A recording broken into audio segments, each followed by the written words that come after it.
Does your mom know you're watching this show?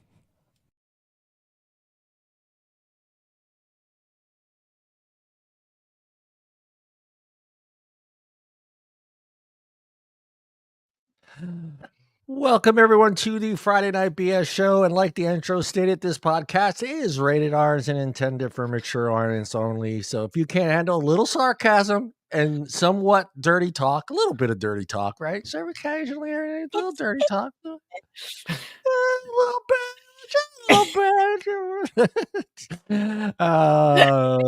bit. This show is not for you. I am your host, John Tricali, along with my co-host, Deana, Bruce, and Kevin. No Lisa, no Heather this week, but they will be back next week. What we have on the agenda today, weird news. Florida man has 150 live bugs removed from his nose, and he didn't even know they were there. I went deep in gross. For weird news tonight.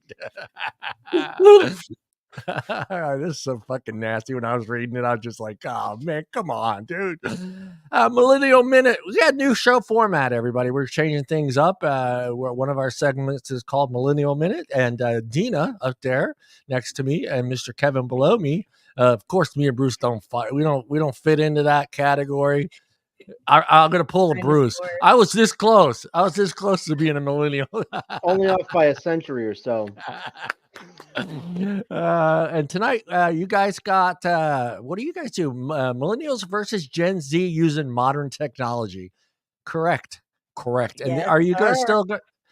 Are you still going to do like the 7 minutes or 7 millennial trends for 2024? I don't have that article. I have the link. I have the link, so we might add that because I just didn't find any Hollywood. Did you see any Hollywood topics that you wanted to talk about, Kevin, at all? I didn't see anything really juicy to talk about. There's nothing really going on in Hollywood. Yeah, let's everyone look at celebrities. Come on, knock it off. Fuck up. Do something stupid so we can talk about it. Take some drugs and beat up your girlfriend. I don't know. Don't do that. Yeah. Don't beat. No. We're not condoning.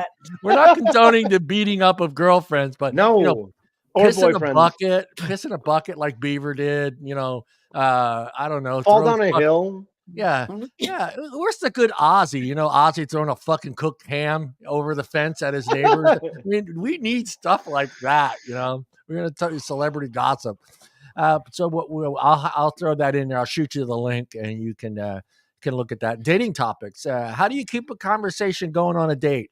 We're going to role play on this one. Deana, you're going to be our female, and all three of us are going to try to keep a first date scenario with you. And we're going to spark up a conversation. We're going to show you our moves, and you're going to rate whether Kevin, Bruce, or myself from 1 to 3, which is the best, like 1, 2, 3. Okay. Are you good for that? Sure. Kevin has a disadvantage. He has known you his whole fucking life. So, I mean, he's probably going to pass. Here's He's Kevin. Already gotten no so many times. Yeah, here's Kevin. Hey, girl, what's happening? That's it. That's all you're gonna say. And then Dino just goes, "What's up? What's up?" And then, of course, we have. I'm going to do it. Murder. No, marry, fuck, kill. Marry, fuck, kill. Yeah. Or would you rather? Deana's got a couple of those already lined up, right, Deana? Oh, yes, I have a good one. Yes, she does. And we have to answer those guys. So whatever she has on the agenda, hopefully they're kind of based for us, correct, Deana? You're the ones you picked? Are like going to be, did she freeze, guys? Did she freeze in that? I thought you froze. No, it was me. I froze. It was you. You froze. And no, when I freeze. Oh, my mouth. Much. Yeah, when I freeze, it's like, no, I get the fucked up freezes. Everybody freezes perfect. Like Kevin will freeze all perfect and distinguished. Bruce freezes. He looks like Bruce, fucking Chuck Norris. Yeah, no, I get the fucked up freezes. Who is? Say hello to everybody at IG. And Phil's back. Our Englishman. Our Englishman is back. Welcome back, Philip. Hello, Phil. Hello, Phil. I think Phil is Hello, love. Hello, love. Do I make you Randy? No, I'm kidding. We're Dude, pissing off. bless for spelling my freaking name right. Nobody spells my name right. Thank you. We are 5 minutes and 43 seconds in, and we already pissed off a continent. There, oh boy. All right. Hell yeah. Way to go. Way to go. And then at the end, we're going to kind of just recap the show that we talked about. That's always fun, a little freestyle at the end. So, but that is our new format. You'll see it every week now. It'll be weird news, a Millennial Minute, Hollywood celebrity gossip, if we got any. Come on, celebrities. And we'll always have a dating topic, and then either a marry, fuck, kill, or would you rather questions, and then a recap of the show. And let's get started. Let's get started with the weird news. Let me go up to the weird news. I don't know if I'm ready for this, John. Oh, here we go. I like how the unidentified man had been feeling off since October. Since October. We all know it was Steve-O. No. Oh, God. But it wasn't until his face and his lips swelled on February 9th. So October to February 9th. That is so fucking gross. That he thought he sought out help at HCA, of course, Florida. It's Florida and Australia must be the same place. What do you guys think? Weird, wacky shit. Australia's it's where all the crazy people go. Yeah, that's it. I started getting nosebleeds, constant nosebleeds. The man told First Coast News, I couldn't even get up to go to the bathroom without my nose starting to bleed. When I went to the examination, the doctor said, I see movement. Dude, how fucked up? You're laying there. This dude's in your nose, and he says, I see movement. Dude, right there and then. Snorted some cocaine with a moth seed in it. I mean, as soon as I hear I see movement, I'm fucking saying knock me out. Knock me out. Yeah. Put me down. Put me down. Yeah, not knock me out. Put me down. I don't want to know that. Thank you. Right, Kevin? I mean, I don't want to be awake. I don't want to wake up. I don't want to wake up to find out what happened. Well, I mean, obviously my nose is not going to stop itching for the rest of the day. Thank you. What was that, Bruce? I said he's probably just got to start sniffing some raid or something. You know? I don't know, man. I want to wake up, but I want to be knocked out for the rest of this procedure. Whatever you're taking out of my line of raid.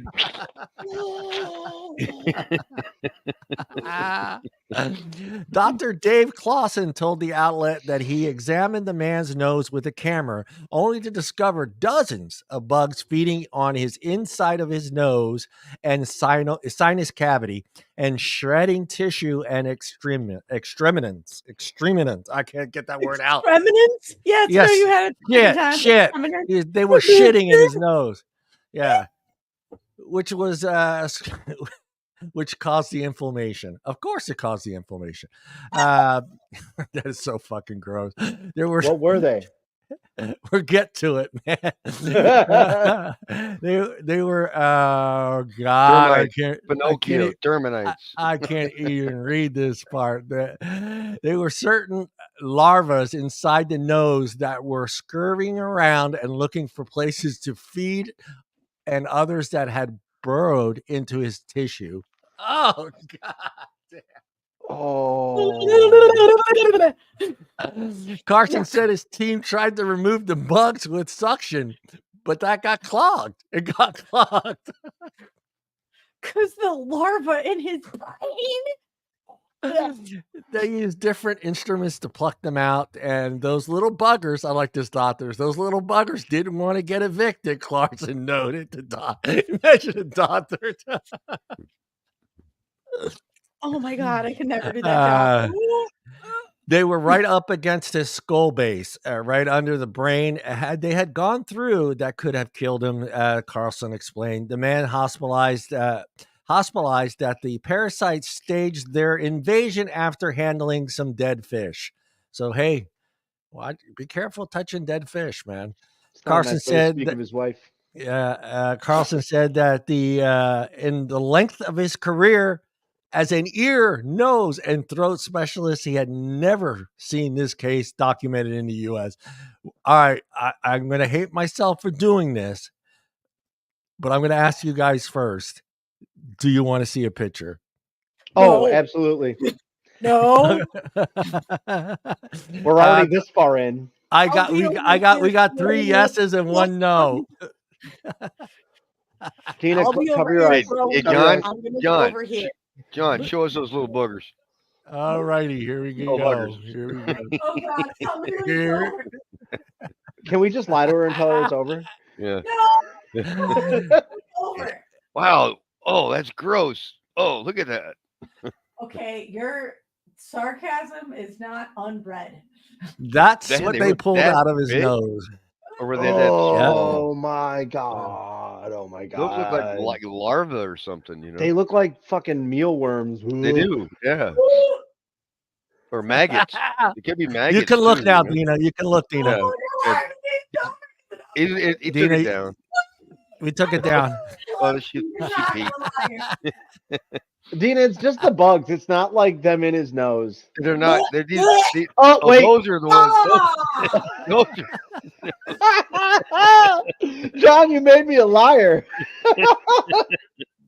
Oh, that's That so shit. much. That shit was in that motherfucker's nose, man. Hey, did I do good for weird news this week, guys? Did I do good for weird news? Man. You just can't get It's too bad it's not a video that you can't see him moving, you know? Oh, that would have been great. That would have been great.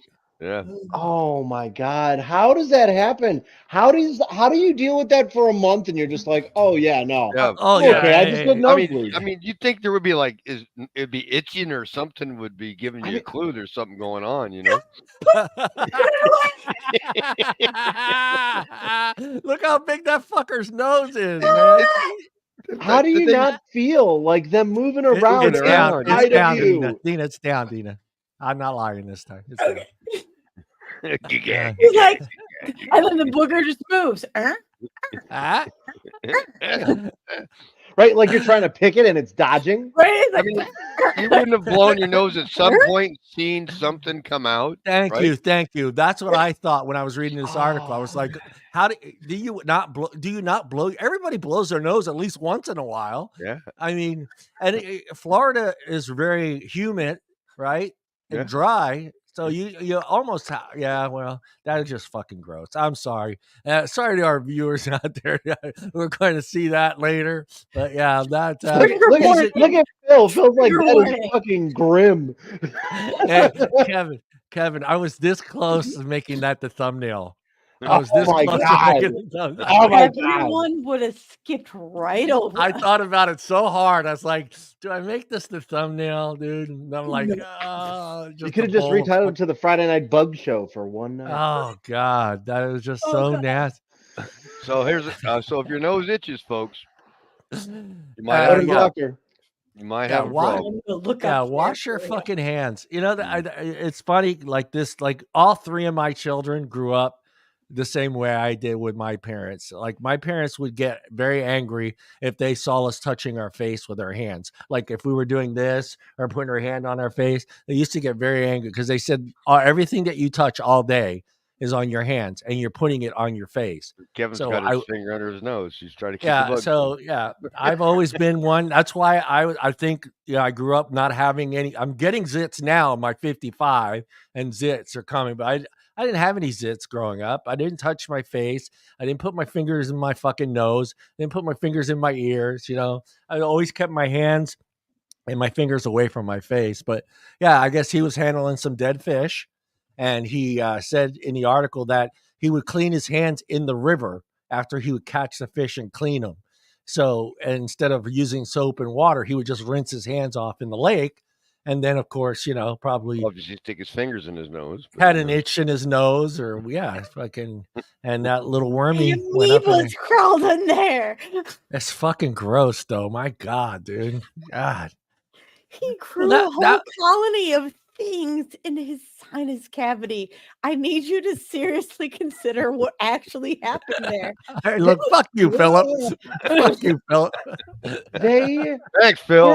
they weren't little. They weren't little either. Like, oh my God, how do you not feel them moving around inside of your face? Dude, exactly. How do you not feel that fucking Especially crawling 150 along your of those fucking suckers brain, crawling dude? around in there, man. I've never heard Kevin make that noise before. That was kind of funny. I was actually going to look up to see like what would they start eating your brain? They would, right? That's what would end up killing him. Yeah. They would start eating his brain. It's Right, soft they're tissue. gonna look for food. They would eat it. They would eat it. Ugh. Can you imagine? They Oh, would I could eat see holes the in your worms, sinus the cavity Paris. and like Yeah. in the palate of your mouth first. I mean, and could you then imagine like go them, through your like optical going nerve, through your sinuses, then then they like you see your one like brain. peeking out and then going back in from your eye? Well, yeah, he said he's gonna wash his hands more often now and not put his hands on his face and his nose. Yeah.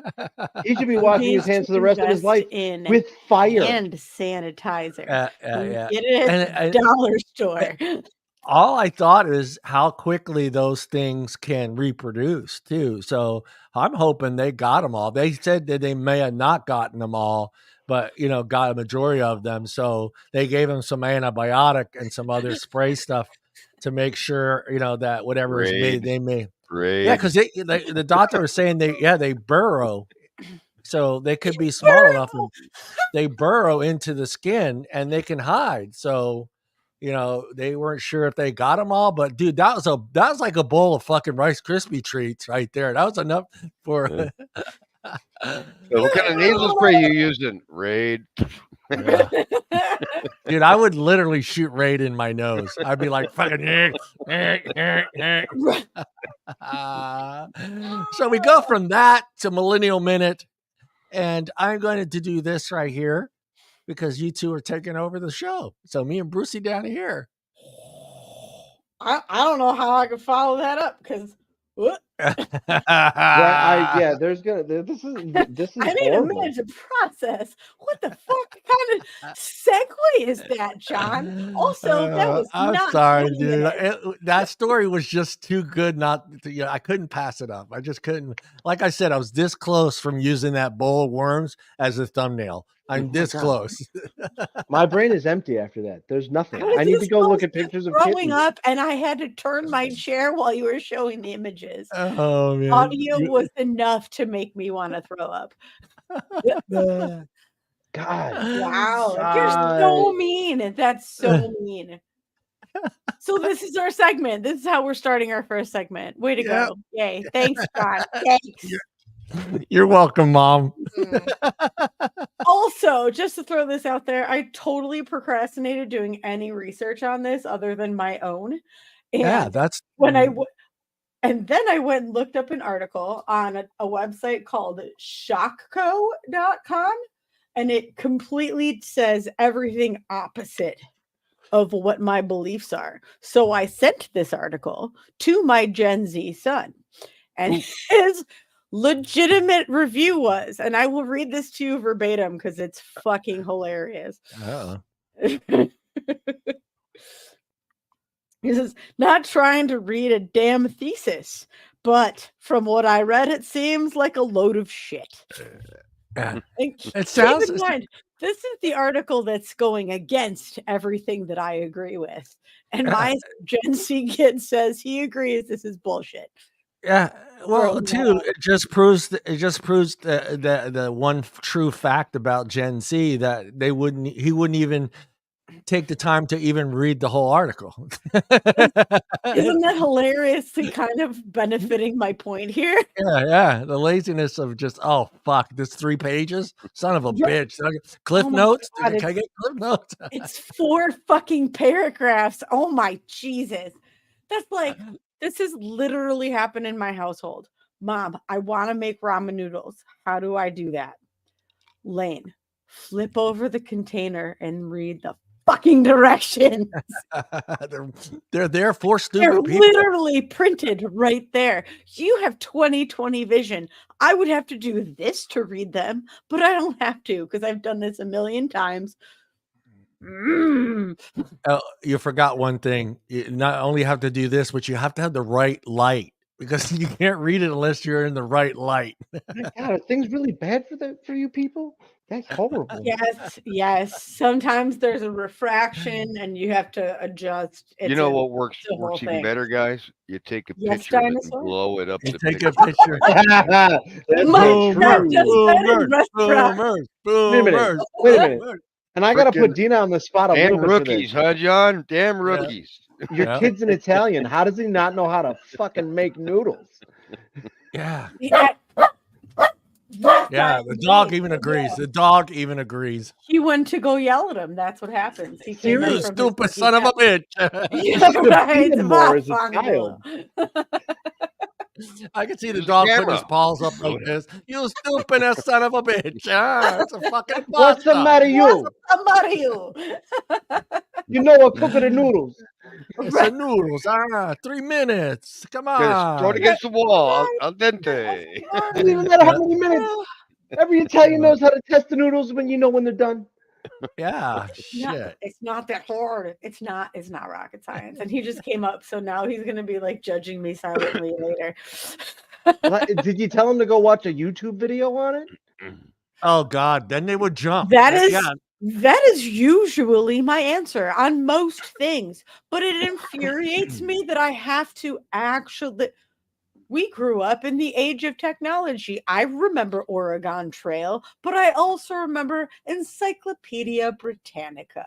And little motherfuckers, if you have a fucking computer in your pocket, look it up. Yeah, YouTube to me as at your fingertips. I pay for the data plan. Yeah. YouTube has become for what YouTube is today for them. It was the books for dummies. Remember the books for dummies? I do.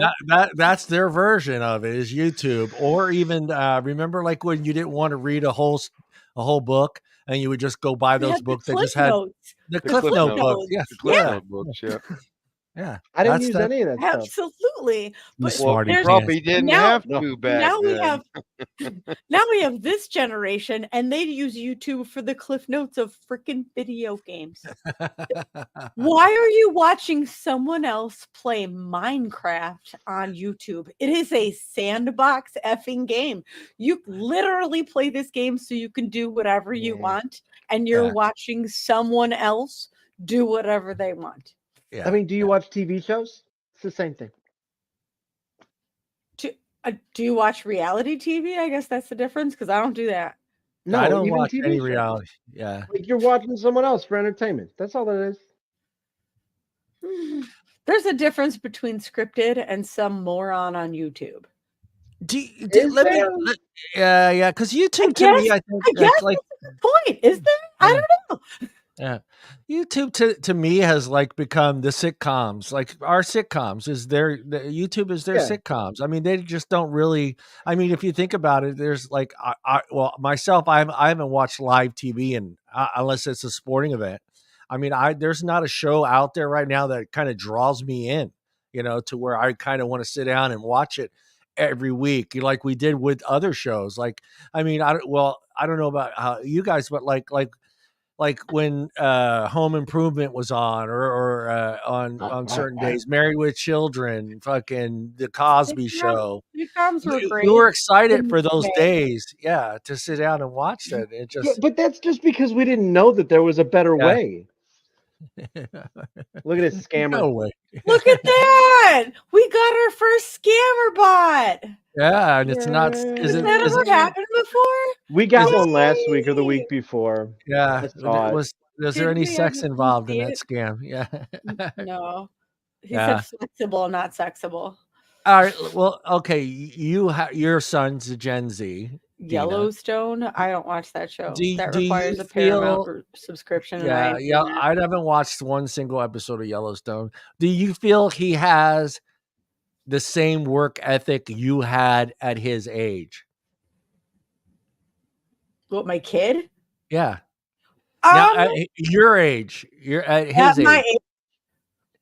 Not your age you are now, but when you were his age. Maybe like 65%. And that's compared to some of his peers, quite inspiring. Yeah. Because he doesn't call in sick. He's never late. He does his damn job. Yeah. But well,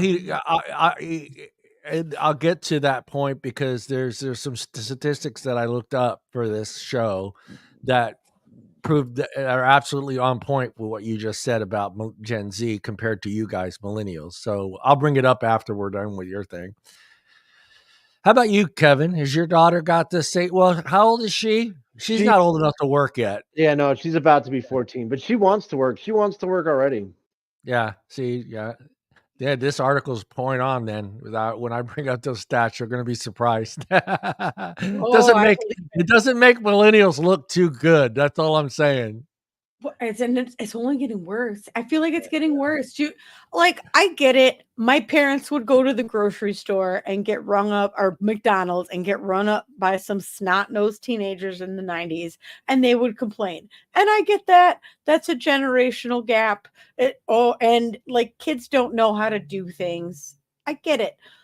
But Gen Z is 25 now. Yeah. At their oldest. Yeah. Honey, do you not know how to use a keyboard? 10 key is not that effing hard. It's really not. Why is the standard in customer service gone lower? Because we lowered our expectations. That should not be a thing. Am I old or am I validated? Well, wait a minute. Do you really feel that that's the kid's fault though? Because that's a training issue. If they're so bad at their job, is that a training issue? Is that a generational issue? Is that a parenting issue? It's a kind of a mishmash of things. Yeah. Yeah. Well, one of the things that when I was reading a few of the articles they talked about was that this generation, Gen Z, wants to be more successful and not work as hard, but, be as successful. And they're a little bit different than their motivation is supposedly better than your guys' motivation. They're more likely to listen to their parents than your generation was. They're going to Gen Z. Yeah, that's what it said. It was a high number. It was really high. Too fucking different. I 100% agree. Too fucking different. Every parent's going to be different, but it was really high. It was 63% of the 1,200 Gen Zs that they surveyed said that they were more interested in what their parents thought was important for their future than millennials did. And millennials was around 33% of them just were interested, didn't really care about what their parents thought was good for them, and didn't use them as influence to better themselves later down the road.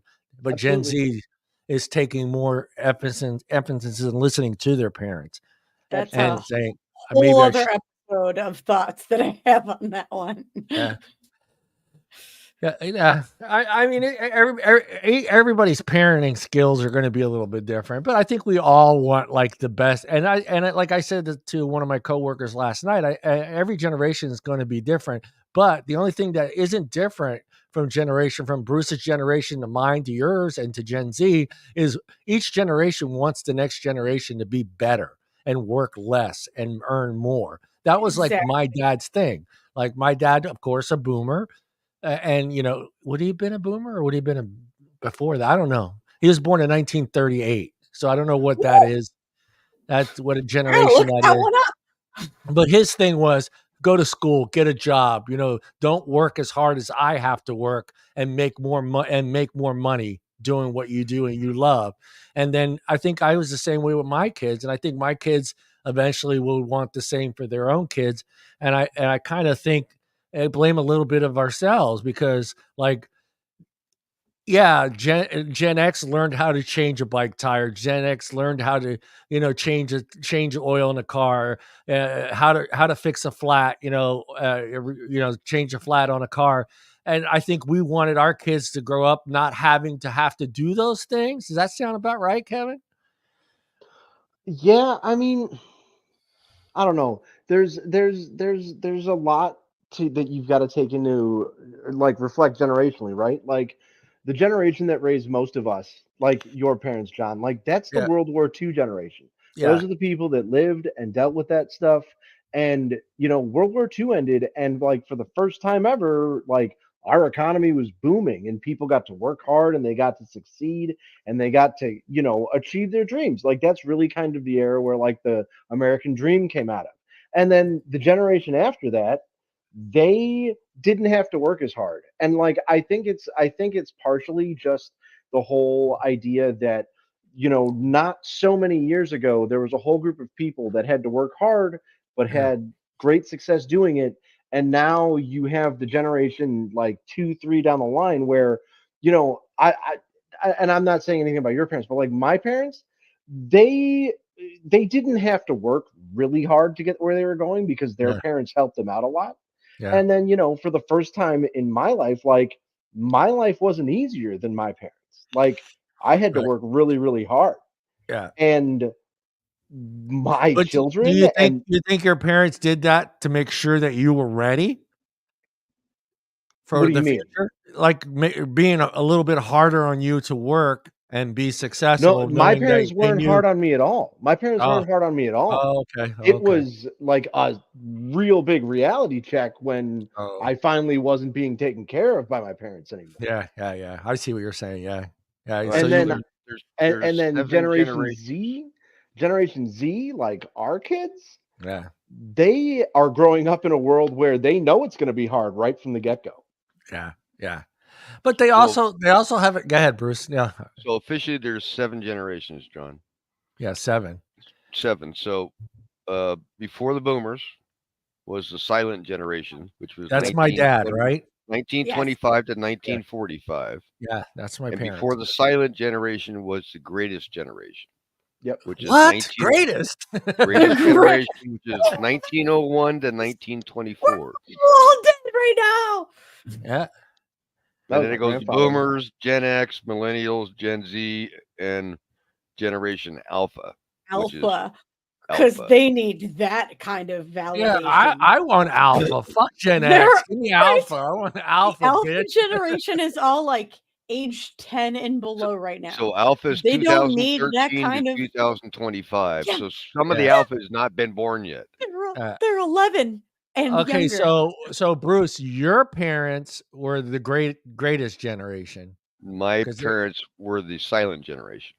Were the silent like mine. So yeah, okay. Yeah. My grandparents were the greatest generation. Did you feel that they prepared you for life? My parents? Yeah. Oh yeah, they kicked me out the door and said, "Figure it out. You're on your own." That ain't happening. That was my preparation for life. I watched their struggles, so I kind of knew what the world and life was going to be. But I mean, I moved out the month after I graduated high school and had a full-time job and had an apartment and all that crap. So I was anxious to get on my own. I didn't wait. So. And it wasn't you moved out of the cave into another cave is what I moved out of the basement to my own apartment. Cave, which also had no windows. Yeah.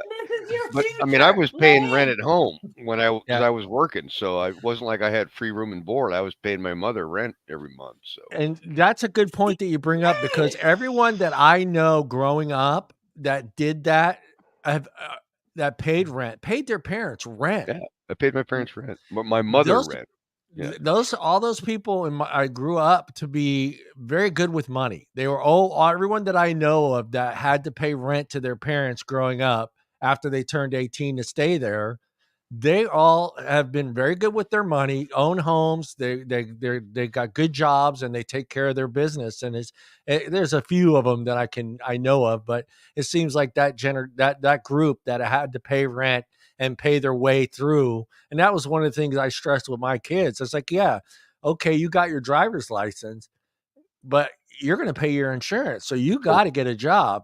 Well, I bought my own car and I paid my own insurance. Yeah. I had no free rides. No free ride. Wow, your parents were From mean. the time I was delivering newspapers to working as a janitor to clean a dry cleaner to working at a gas station to working in an ice cream parlor to there was no, and then I had a full-time job. Graduated high school on Friday, and Monday morning I had a full-time job. Fucking Bruce didn't mess around, man. What was your job that allowed you to get a car? Me? Yeah. Well, back then I bought my car for $200. Yeah. My tires. That's 2000 today, though. Yeah, $200, and I had to put retreads on it because you could still do that back in those days. Oh yeah. Right, and then and my rent or my insurance was probably because I was on my grandmother's insurance policy, so I think I was paying $60 a month for insurance back then or something like that. And but I was working. At that time, when I was 15, I was working at a gas station, pumping gas and changing tires and doing all that crap. So. Yeah. Now things change. I mean, I think like even the difference is like now your daughter, Bruce, is she's right on the border between Gen X and Millennials. So she was born in 80. But she acts more like a Gen X than a millennial. Oh yeah. Yeah, I was born in 81. Yeah. You were born in 81? Yeah. So my daughter was born in 81. I'm sorry. So she's a Gen X. Because 80 was the cutoff for millennial. No, 81 is the 80 is the cutoff. I mean, so there's a Gen X, There's a gray area there because you get there is a gray area. Yeah, exactly. Because I'm sorry, the millennials will never know what it was like to be a latchkey kid, and I was an absolute latchkey kid. I was watching my younger siblings when I was 7. Like, no one cared. Yeah. No, that's true. My mom always tells the story and calls me the bad guy because I used to make my little brother cry when he was a baby because she would leave to go do stuff and I'd have to feed him and I'd pull the bottle out of his mouth and let him wail until I heard her coming back in through the gate. Kevin! me and my brother is he still having problems in life? Is he still having problems in life, Kevin? No, he's way more successful than I am. His only downfall is he's tired of people pulling things out of his mouth. So you don't do that. He's a lawyer now, and he just had a baby, so he's doing good. Yeah. Good for him. Well, good. We had a similar story with my sister. Apparently, you trained him well, Kevin. My sister's still a mess, though, but I really didn't get to do anything to her. All right, let me try this. All right, Bruce. Like, you kind of give us a little bit of your story. But like when you turned 18, what was did you have a future path set? Did you say college, job? You know what I'm saying? Did you have a future path? I compare had a the path differences set in high school, and because I had a sports scholarship. My junior year, I had I had all the prerequisites done to go to college. I mean, so I had all 4 years of everything, all that crap, did the SATs and all that shit. But I couldn't afford college, because I'd have to pay for it, and I was going to take a loan out. So I had a full ride scholarship to San Jose State that was offered to me through soccer, or I had a chance of playing professional baseball, which was actually minor league, or was getting drafted by the San Jose Earthquakes for soccer to play professional soccer. So I chose. Well, actually, I got hurt playing football, so I blew my knee out, lost the scholarship to San Jose State and baseball and soccer. But I had the grades. So my neighbor worked for an ag equipment company. And so they offered me a job as an inside sales, selling agricultural process equipment like grain conveyors, anything to do with ag processing crap. I didn't know anything about it. But hell, it was paying me $800 a month in 1977. Think about that, guys. $800 a month. You lived on $800 a month. Right. Probably decently, too. It was. I could afford an apartment. I mean, I didn't have a car payment because I had a car, so I didn't have a car payment. So basically, it was just rent and then, utilities. I think and she got me to open up my first credit card at 18. So I got a Texaco gas card, Oh man, so I could start getting credit, right? Yeah. I don't even want to ask what your rent was in '77. Well, I split it in half, but I think my half of the rent was $160 a month. Oh my god! And that was a 2-bedroom, 2 master bedroom apartment with 6 swimming pools in the and Bay a Area. gym and In all the that Bay stuff Area. in Belmont, California. Yeah. Oh, Belmont. Yeah. And this is yeah. why I hate capitalism. And it finally went condo, right? But Dropping anyways, mic, walking away. While you're doing that, watch this. Watch this. 2-bedroom apartment in Belmont, California. $1,500. $1,500. Yeah, it's gone up a little bit. So and it's definitely not as nice. Oh, definitely. So I had the job, and I did that for like a couple years, and then we were at a big family Thanksgiving. I had a bunch of uncles there, you know, the whole clan. And one of the uncles goes, "Are you tired of doing that for a living? You want a real job?" I go, "Doing what?" He goes, "Come down to the apprenticeship and sign up for inside wireman." Oh, Smartest movie you made, Bruce. and then they're going, I didn't realize they were even electricians, you know, my uncles, you know. Well, Yeah. 2 of them were electricians. So I went down there and I had all the grades. You had to have the algebra and all that crap. So I went down there and did the testing. In the meantime, my dad had been in Africa for 2 years, and he came back and he played golf with a lot of PG&E guys. So they also said, come down and do an application.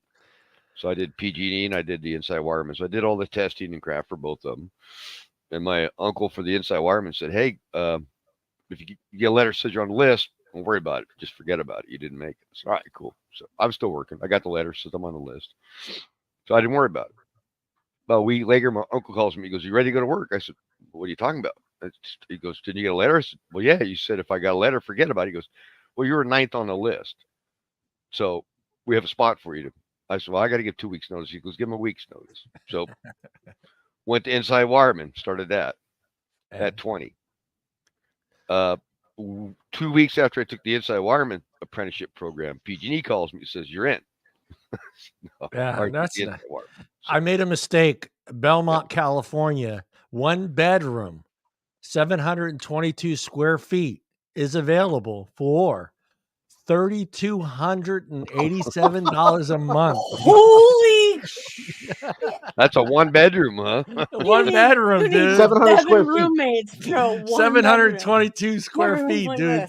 You walked into your kitchen, your bedroom, your living room, and your dining room all in one location. I mean, it's not quite a studio, but it's close. Well, you got to remember back in the 70s, we had the gas wars back then. Yeah, you had the gas, yeah. So we had the yellow flag, green flag, or every other, your license plate, odd or even numbers was when you could buy gas, but you were limited to how many gas you could actually buy. Yeah. Right. And you'd be in these block lines, you know, coming in to get your gas. It was nuts. It was back when Jimmy Carter was president. Right. But even still then, gas was still around $1 something a gallon. And how were you? Because your daughter's, like you said, it's in between. She could be either or. No, she's a 10X. Yeah. Technically. How? I mean, you raised her quite different than the way you were raised. Yeah. Well, see, my parents were divorced, so we were raised by my mother. Saw my dad, if we were lucky, over the weekend type scenario. So it was my mom. So she worked. We were basically latchkey kids. You know, I'd get home. I was the oldest. I'd take care of the brother and the sister to make sure that they all got in and got fed and did the lunches in the morning so they could go to school and all that crap. So I played with big brother, stepdad, whatever you want to call it. I mean, I learned how to cook. I learned how to make lunches. I learned how to do all that crap because I was, you know, a year and a half older than my sister. So yeah, we were, basically grew up on our own.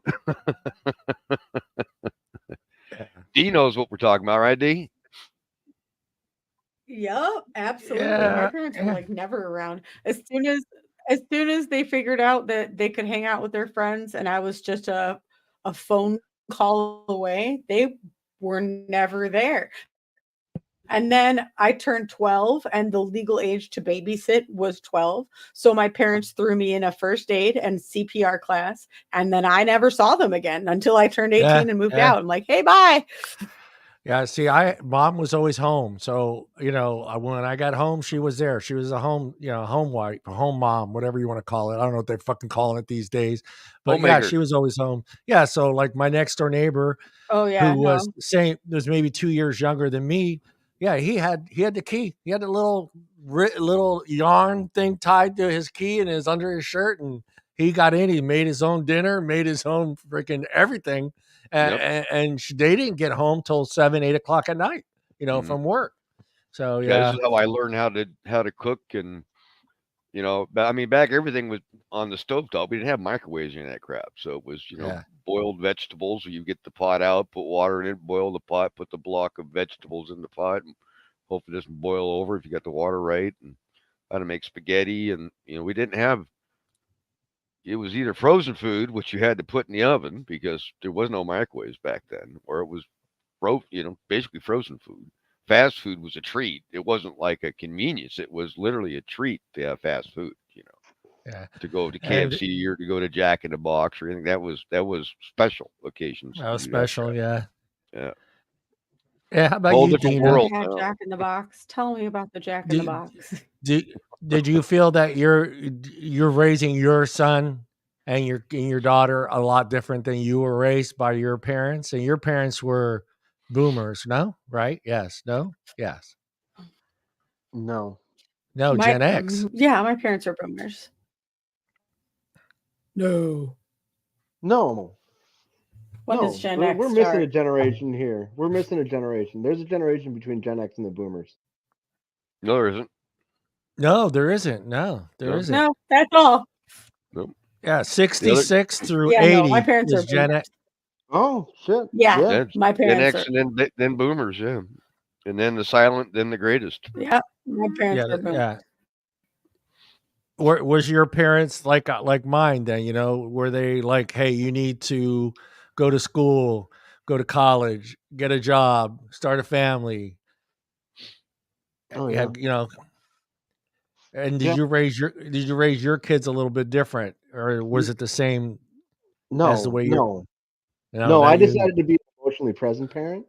So I was I really wanted my daughter to be like, I wanted to be successful. I've told her that she's got to do like college, but if she doesn't want to do college, she's got to do a trade. But other than that, like, I just want her to be happy. I don't care what she does, as long as she does something that she is passionate about. I mean, and even that's not important, but like, as long as she does something that she's okay with and she's successful in it, then that's fine. Right. There's no reason to drive yourself into massive amounts of student loan debt because you settled on something that you weren't passionate about. And then you end up like our generation. I went to college. I got my degree in blah. Yeah, I got my degree in graphic art. I don't do anything that has to do with graphic art. And now I have all that student loan debt to pay. Yeah. So I did the same. I told my son that he could go to college or he could tour Europe, and he chose neither of those things and got a job, and I can't argue with that. I mean, but company culture is also different too. Boomers and like even the beginning of Gen X to that extent, like the whole thing is you worked for a company for 15, 20 years, and that company took care of you and gave you retirement, and you got stock options. That's not a thing anymore. So I'm not so concerned about selling the whole loyalty thing to my daughter about companies. Like, I'd rather have her go where she can do better. You're spot on. Yeah, I think that Gen Z has realized. I think they've gotten to see a few generations go through it and got lucky with. And then again, too, it really comes down to the career path you chose when you were a boomer or a Gen X for your future. So if you were one of the lucky ones that actually had a company that actually did care for you and contributed to your 401k, and they didn't rip you off, and you can constantly no layoffs and all that stuff, and you did your 25, 30 years, and you got a couple million in your 401k, you're pretty much set for when you turn 60. I think Gen Z has realized that they don't want to sit around and hope that's going to happen, and they want to act early in their life, which is smart. I like that. But the thing that makes me laugh is I feel like they are more, and this may be just the ones that I see, that they just seem to be wanting to find the easier road to getting there. I mean, but that's what's stuffed in their face day in and day out. Like that's the media nowadays. It's all these people on YouTube and all these people on Twitch that, they get famous, and they get famous for doing nothing. I mean, I shouldn't say nothing. I'm sure they put a lot of work into the content they create, but it looks easy, right? Like it looks like they don't have to leave their house, and they don't have to do, all of the regular job things that people do. But it's not easy. And the problem is like it's just that, like, the whole like media online celebrity has become the next thing in the line of, like, oh, movie celebrities, music celebrities. Like, it looks easy, right? But you're not seeing all the work that goes into it below the surface. Yeah, see, now, I did better than my parents in life financially. My daughter is going to do better than me, right? Yeah. That's what you hope for as a parent, each generation. Yeah, I mean, I surpassed my parents. My daughter will surpass me, right? So, but I mean, I did like Kevin's path. I mean, I got into trade, 40 years into trade, was union. So, I mean, 401 and health insurance and retirement, all there, no matter which employee I work for. But when I worked for employees, I did 10-year stints, 15-year stints, and a 25-year stint with the last company. Yeah. So, even though the benefits all went in the union, I was taken care of, because if you worked and you showed up and you did your job and you did it right, you were gainfully employed, Yeah. I mean, I should have qualified that. It's different with the unions and the trades, like, because of the unions, because the unions take care of their people. Yeah. It's funny how this article goes into HR. Can you imagine being HR now, a Gen Xer or a boomer in HR today with today's workforce? Can you imagine that? No. I mean, the complaint list. I have one in my company. I've seen those videos of where they're interviewing, say, each of those generations, like in an HR department, and just they mimic the different responses from each generation would have in an HR department through an interview, and it's kind of hilarious, really. It'd be scary because it's no longer a set standard that HR has always followed. And now they like, okay, I got to treat this person a little bit different when they come in, and I, can tell them that they're doing a bad job. It's just, you can't do that today. It's almost like, hey, you got to pat them on the back. Now, I'm not saying Gen Z don't get pissed off. I'm not saying you're all that way, but it's almost to the point where you fucked up, but I have to do it and tell you fucked up a lot different than maybe I had to do it 20 years ago. Like, I mean, that's not really true, because yes, it is. Yes, it is. Snowflake mentality. It's so terrible. You can't be an ad robot. You're telling me employment states, so like that, like, it doesn't really matter what their feelings Kevin, are. so you're telling me that you are not going to treat the Gen Zer that comes into your HR that comes in the office, let's say a Gen Z and a Gen X, both same fuck up. You're going to explain to each one of them the same way how they and you're going to treat both of them the same way? Absolutely. You're going to HR. You're not in HR. You should be treating these people with respect. I'm with you. I'm with you. I'm with you. There's no problem. Yeah, I'm with you 100%. They're all snowflakes, but it's just that they want respect, and they, deserve to be treated with dignity. No, and they want a participation trophy, just like Luke says. Well, the thing. All right, let me rephrase it. Let me rephrase it, Kevin. Are you going to you want to keep both of these two people employed in your company? You're telling me you're going to still treat both of those two people the same way? Yes. I'm with you. I give you 100% props, but I can't. Here's the problem with this analogy. Ready? That you're expecting a Gen Z and a Gen X to complain about the same thing. A Gen X isn't going to complain. A Gen Z is going to complain about. Yeah. Very different. Yeah. I mean, no, I get don't you. know. I get I you. work with a bunch of Gen Z people, and they're not like that. Not at all. This is they would pull professional culture in opposite directions. Okay, this is to find out. We conducted a survey, an online survey of 1,100 U.S. students currently in college or who have graduated within the last few months. 557 millennials born 1980 to 1995, and 444 Gen Zs 95 and outward. What are their concerns? 1% having health insurance provided by the employer. Obamacare. This is 3% having groups? more. This is both groups. Yeah. Okay. Yeah. I was trying to see the key for this. I don't see a key. You know what I'm talking about? A breakdown. It Like doesn't really have. Yeah. I think they just kind of broke it down. The ability to find a job, 32%. The ability to find a job is the top concern of 32% of the total respondents, and at the top concern across both genders and age groups. So that's good. That's a good thing. I mean, that's the way.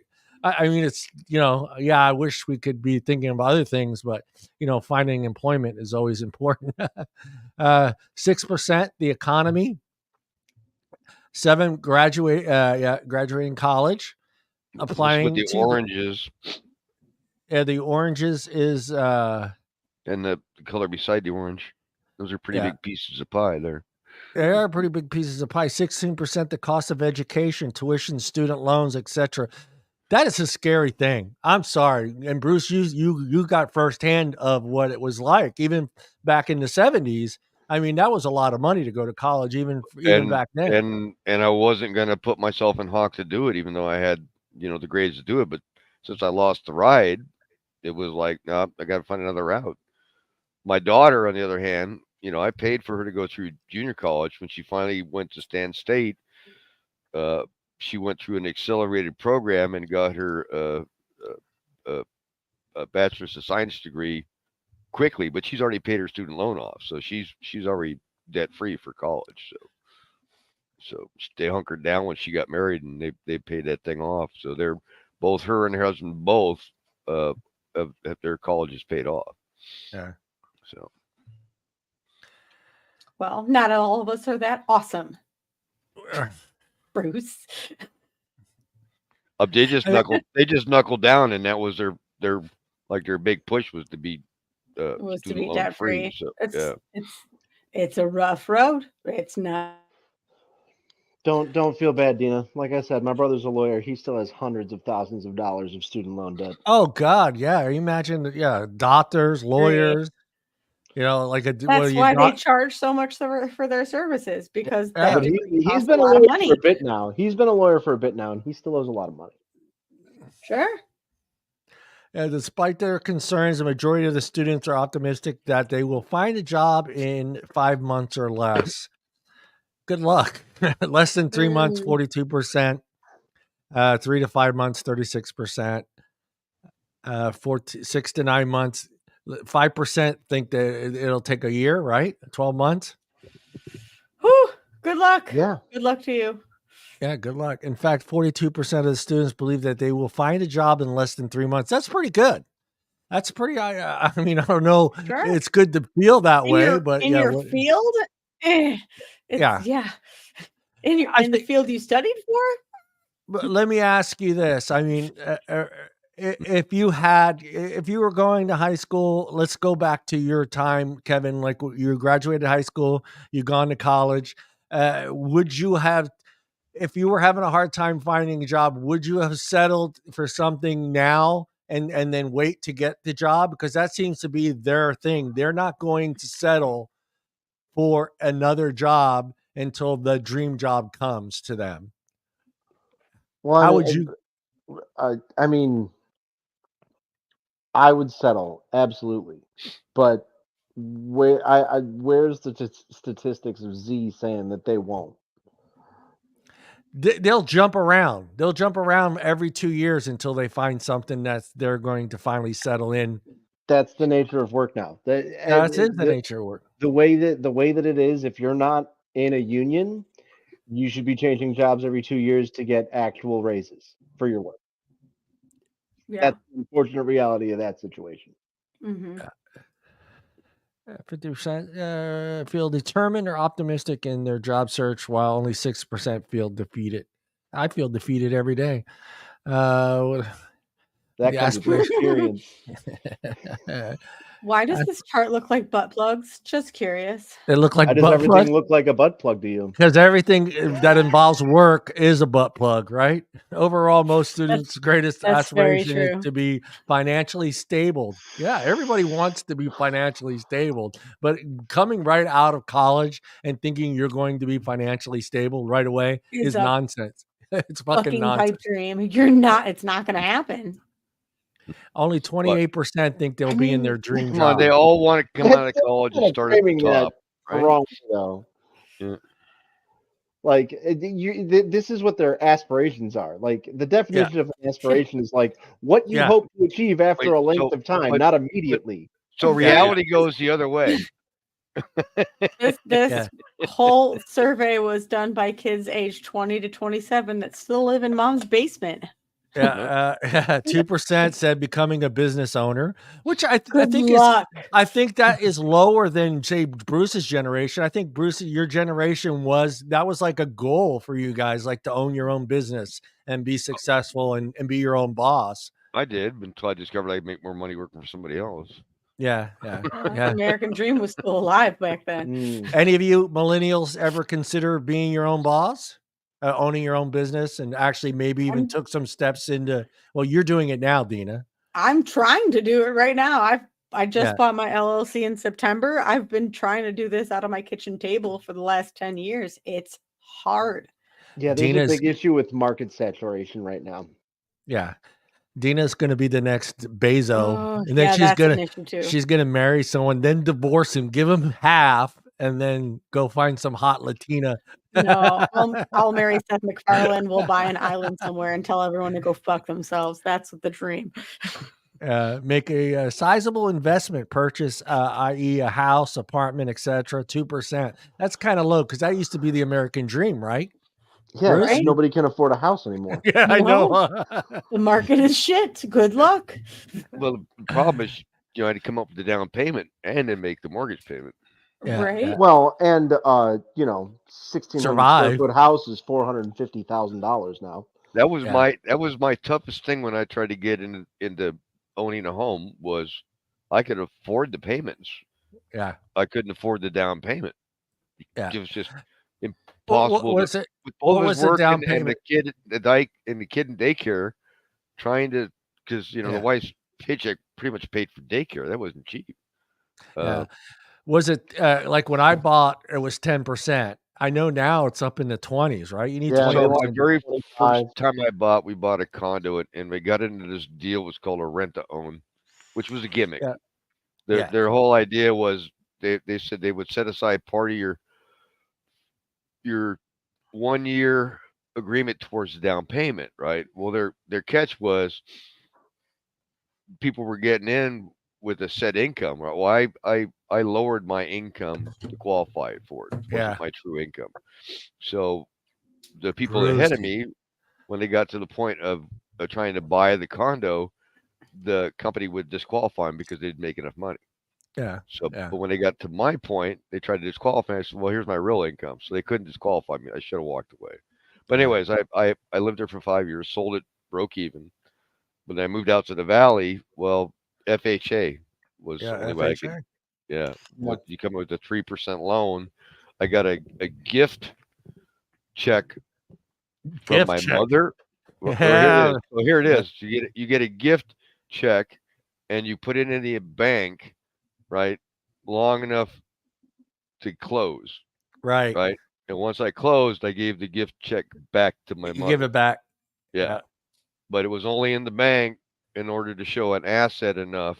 Well, Right. I didn't need it, but I had to have the asset in the bank in order to close. Once I Right. closed, then I gave the gift back to my mother. So Yeah. Yeah, Well, I we don't think they talk. let We you talk. do that anymore Yeah. Huh? They won't let you do that no more. Yeah. No. because you have to have that asset for like a year. Like you have to have that liquidity for a length of time. It can't just be prior to your purchase. Yeah, Yeah. well, it was different. This was back in Yeah. the 80s. Or in the 80s.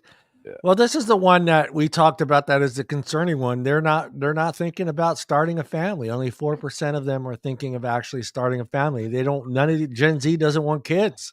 See Good. the one before it. We're If you can't afford to buy a overpopulated house, enough. how you Yeah. Well, it's a good thing and it's a kind of a bad thing for America, though. No, we're overpopulated enough. That's enough people. There's a whole middle part of the country with nobody living in it. No, I'm kidding. Good. Deana, how can we get the economy to constantly expand if we don't have workers to throw at the problem? Exactly. By Traveling. legalizing weed and taxing it. Duh. Well, here's the problem. See, back when John and I were growing up, it was the strong would survive and the weak would get weeded out, right? Because we didn't have all these hats you had to wear and all these safety things, and we had metal jungle gyms, and we drank out of the garden hoses. No and seatbelts rode the back of required. pickup trucks, and no seatbelts required. So it thinned the herd out, right? You know, now they have just go flying out mom's back window. Like we have now all these kids are living in bubble wrap with crash helmets on, right? Yeah. We're not throwing the herd out anymore. Hey, I bring this up all the time, but there's instructions on toilet paper.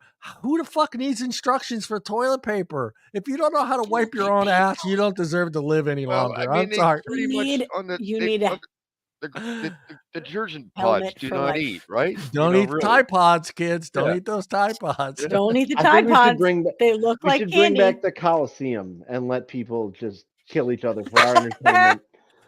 But we'll just fill it with Tide Pods and dumb people. That's fine. I mean, you know, it looks like candy. Go try it. Well, Biden's taking care of the next one with paying off your student loans. 8% of them are concerned about that one. 8% has just dropped because of Biden. 10% think additional education, i.e. graduate school is 10%. Getting married, that's the scary one too, 10%. Are only thinking about marriage. 10% of the Gen Zs want to get married, Kevin. Is that a good thing or a bad thing for us? I think it's a good thing. People deserve to be happy. Well, think I don't about know why they're getting married. Yeah, you're married just, and then it's big. Being in my dream job, is 31%. Overall, the top 3 aspirations for the next isn't 10 years. 31% financial stability? Yeah, financial stability. Yep. Financial stability is the highest one, 31%. And that's a good thing. We all want it to be financial. It's just, it's a dream. It's a dream. If you can achieve it, great for you. But this is the problem I was always told. Because you become financially stable in your 25 doesn't mean you're going to be there in your 30s, your 40s and 50s and your 60s. So, don't go, I'm financially stable at 30 and then just say I can do whatever the fuck I want to do, because guess what? You're going to get slapped in the face at 65 and you're going to have $1,500 in your bank account. Mm-hmm. That's going to be me.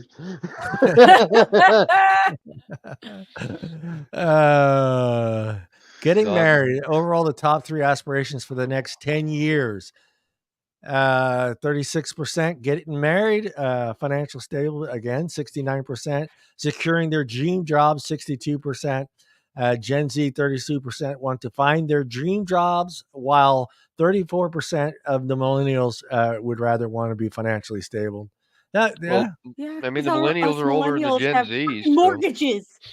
Yeah, Gen Zs are still living in mom and dad's basement. Yeah. Of course they want to find their dream job first. Good luck to you. How's that piss you off when your son's got more in his checking account than you do? Then you're like, hey, exactly. Hey, Mom, can you loan me some money?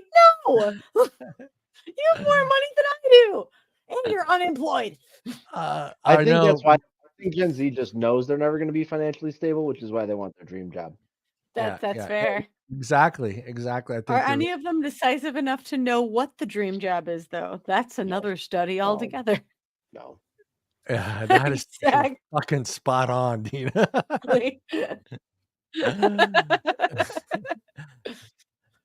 I want the job that I don't have to work at that still pays me money. Yeah, I don't want to the Gen Z to feel that I think they're lazy. I think they go about things a little different than say I did, or even the millennials, or even Bruce and the boomers. And I get that. We all want it to be a little easier. I wanted it to be a little bit easier when I turned 18. I wanted it to be a little bit easier when I was in my 20s and my 30s. And it's good to think that way, but it just, I don't know. To me, I hate saying this, but I just don't feel like the work ethic is there. And I think it may have a little bit to do what Kevin's brought up before, that they've watched us. They watched our two generations get screwed over by corporate America and businesses and stock fraud and all this other bullshit, that they feel like, why should I dedicate 25 years of my life to this one company? Well, especially when that company's going to show you no loyalty back. Right. You give somebody 10 years and then they turn around and they lay you off because they want to give the execs bonuses. Mm-hmm. That's a good point. That's a very good point. You got to climb up and be exec. Yeah. Quick. Yeah, just go ahead and sell your soul to do it. Right. I mean, look at how many small businesses are cropping up here and there, and not just since the pandemic, but because everybody's trying to make a side hustle. Everybody's trying to make that little bit of extra cash because everything sucks right now. And because it's easier to try and do it for yourself than trying to work for the man. Yeah, but I mean, it's still making people work 60, 70, 80 hours a week. Right. Yeah. Kevin, do you because this is just a little bit of a sense that I see, but I see like corporate America kind of taking advantage of that situation with Gen Z and having these things that are quick and like, hey, buy stocks, you're going to be a millionaire. Hey, Bitcoins, Dogecoin. I mean, it's the same as before. It's just faster now, right? Because it's like we all dealt with that there was always the get rich quick schemes and everything when we were growing up, when you guys were growing up, like that was always there. The pyramid schemes, the MLMs and all that stuff. It's just now there's a new one every week. It's just always it's faster. It's ever changing. Oh, with the media, social media. Yeah, but see, ours are all on paper. Now they're all on the internet.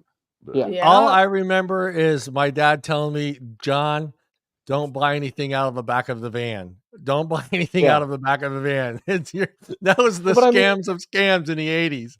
You guys all remember like the door-to-door vacuum salesman, right? Mary Kay, like the Fuller Brush man, Amway, all of that. For us, it was Cutco.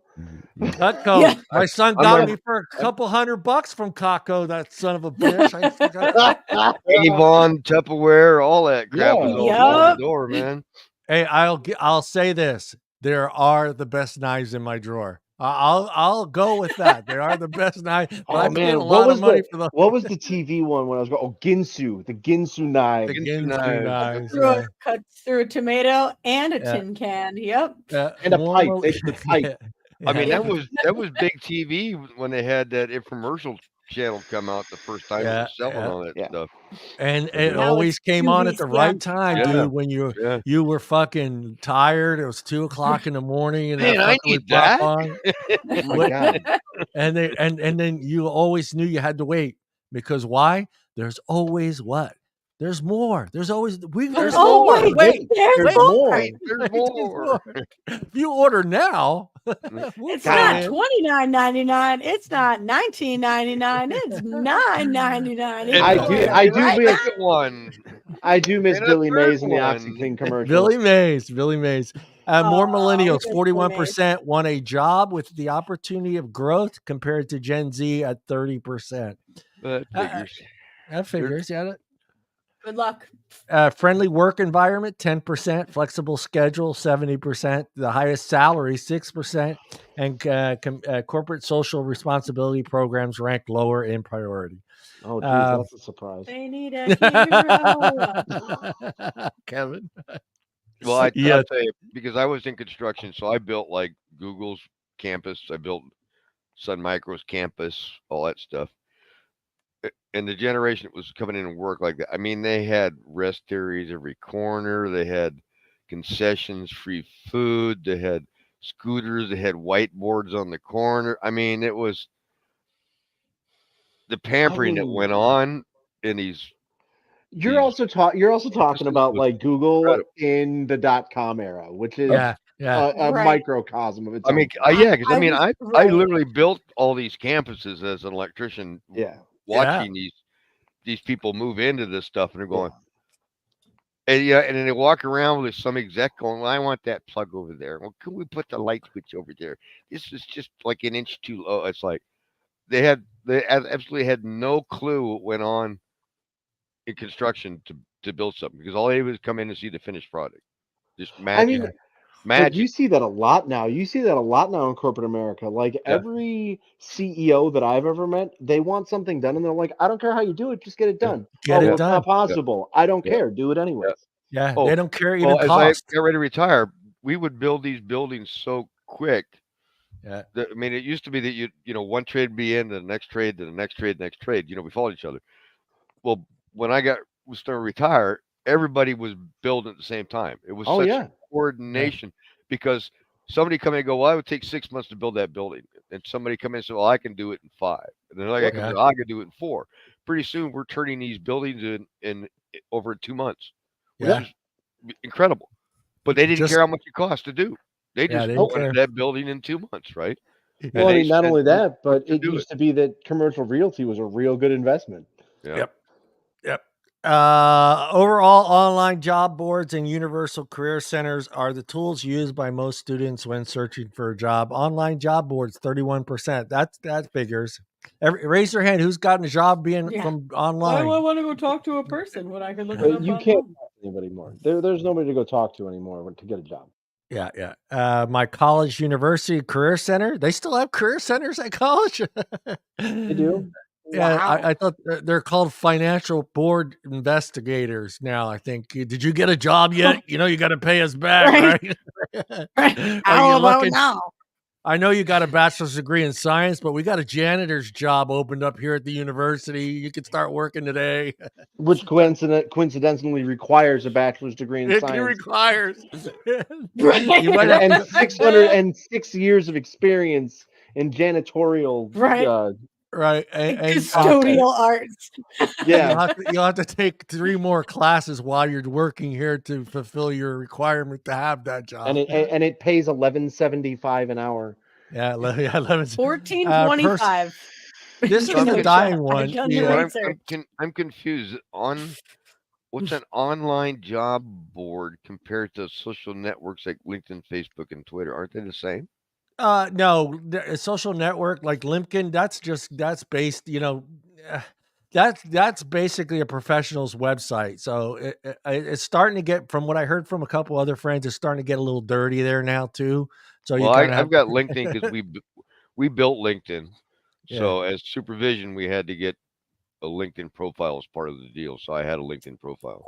But I get Facebook or Twitter. I get job offers all the time on LinkedIn, even though I'm retired. Right? Yeah, they're probably not real. Well, I don't know. You got to be careful now. It's gotten pretty bad. It's gotten pretty bad. But personal network and friends, 18%. I that seems to be dying. Because I've like people I'll tell somebody about a job and they just kind of blow me off. Like, yeah, all right, whatever. Like, hey, do you need a job? If you need a job, there's this job right here. I'll never help somebody get a job ever again. Never. You never. Never. Yeah. I'll never put my neck on the line. Kicked in the teeth so many times by helping friends get a job. Yeah. You think that's the reason, though, Kevin? Do you think you think that's the reason people that number has gotten lower over the years? Is just people are not willing to take a chance to even to give someone a reference nowadays. And it seems like the reference part of the application is disappearing too, as well. I noticed this last application that I saw my daughter doing. It had no references. There was none on that application. They didn't care who you knew. They just want to know what you know. Well, I mean, I did one job where it was a psychology exam that was like 50 freaking pages. Bruce, did you fail or you pass? I must have failed because I didn't get the job. You didn't get the job. You know, they had a square brick and they told you to put it in a circle. I think right? They mailed me a white. They mailed me a white shirt with long sleeves. Oh my God! Did it have buckles? Did it have buckles? In the back, though, right? Yeah, it says millennials are more likely. It says millennials are more likely to use online job boards than Gen Z. 34% of millennials use the boards, and because Gen Z is not looking for jobs because they think they're going to get the dream job. This makes me laugh here. The average time spent job hunting is 2.1 hours compared to social. Look at the numbers there. Points and case. Watching TV, 16 hours. Oh, 6 hours. 6 hours. Socialize with friends and family. The whole fucking day is spent socializing with friends and family. So the littlest window is job hunting. I got 2 hours for this shit. That's all I'm dedicating. 2 hours a day, man. I'm surprised it's that much. Starbucks, so free Wi-Fi. Gen Z puts more focus on their personal connections and those of their parents, 28% more than millennials counterparts at 20%. Sound about right? Your parents suck. Hey, Kevin's parents, he said it. I didn't say it. Kevin said it. Mom, Dad, if you're on here, yeah, you guys suck. You suck, man. You suck. Hold on. You shut the fuck up. Shut the fuck up. I gotta get up. I love you, but you suck. That's how I was. Kevin's just like me. I would say something bad and then hit him with the "I love you though, Mom," and she'd be like, "Okay." My mom, she never got it though. She's just like, she just needed to hear that after that rant. Just you know, I do love you, Mom, and she'd be like so happy. Oh my Johnny, are you hungry? I cook you some food. You have the knockdown drag out fight, and you're like, look, I'm mad, but I still love you. I still love you, man. Are colleges doing enough to prepare them for work? What are your thoughts? No, they are not. Education is a bunch of bullshit you don't need. Pay me $20,000. How so? I want to get your how so are they not? What is missing from the college experience, Kevin, that is not preparing the Gen Z or even the millennial for the future? There's a disconnect nowadays. Like, and to your point, we brought it up in the podcast, the show already. Yeah. We were told, go to college. It'll get you a good job. You'll make good money, and then you'll get to live your life. That's not reality anymore.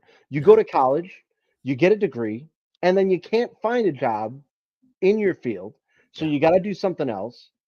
And now every job requires a degree. Like the education system is getting worse and worse and worse at giving people real world skills to handle living on their own, being on their own. Yeah. And the world just expects more and more and more out of people that are educated, uneducated. It doesn't matter. So it's becoming this impossible hill to climb. Yeah. Well, 30% of this college students agree with you. Seniors feeling that their college or university has failed at teaching them the application of real life skills and business Only skills. 30%. 30%. That's a small percentage. People need to know how to balance the checkbook, not file TPS reports. No, Yeah. nobody. Well, shit. cares about I had that in my 8th grade. 8th grade, we learned how to write a fucking check and how to balance a checkbook and how to balance your. Yeah, I got that's none of gone. that growing up. None of that. They never taught us that, and now they're Yeah. taking things away. Like, why would we teach cursive? Why would we do that? Everything's digital now. I mean, I agree This with is that. this is the one thing. This is the one thing that of all the things, there's many things that make me go, "Oh wow, why did this happen?" But this one's a big one. I from 7th grade, 8th grade, freshman year, junior year, and my senior year, I had a typing class. I'm not a pecker. I'm not the pecker. You know where the home keys are, John? I know. I can type. Can I type fast? Yeah, but half the words will be misspelled, but I can type fast. Yeah, so I had typing like you. I also had a class. I don't know what they called it. I think they called it. Anyways, I learned how to bounce a checkbook. Right. But this is where I'm getting at. I learned how to do. I even learned how to do income taxes. Right. In high school. But, right. Yeah, but this is where I'm going. Everybody, Gen X and even millennials saw the future coming. Computers were the future. I mean, I got my first computer. It was a Radio Shack, a TSR 80. I learned how to type. I learned how to write code. And I was getting prepared for. There we go. Yeah, I was getting prepared. And the future, everybody knew everybody was going to be using a computer. Why stop teaching kids how to type?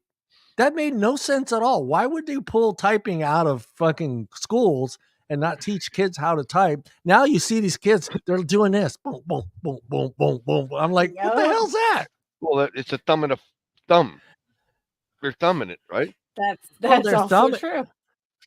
Yeah, but once they get in front of a laptop, once they're at work, I think professionals sitting there typing, even a decent 60 words a minute looks better than someone going, yeah, where's that A again? All right, B. No, dude, give me a break. Well, I mean how much longer do you think typing's going to be a thing, though? Well, they built the keyboard just like a typewriter. Kevin, everybody knew that computers were coming. Computers were coming in the 80s. Everybody knew they were coming. Right, but my point is nowadays, like, there's a lot of touch screens. Yeah. There's a lot of like speech to input. Yeah, that's like, I mean, even the keyboard is going to go away eventually. Yeah.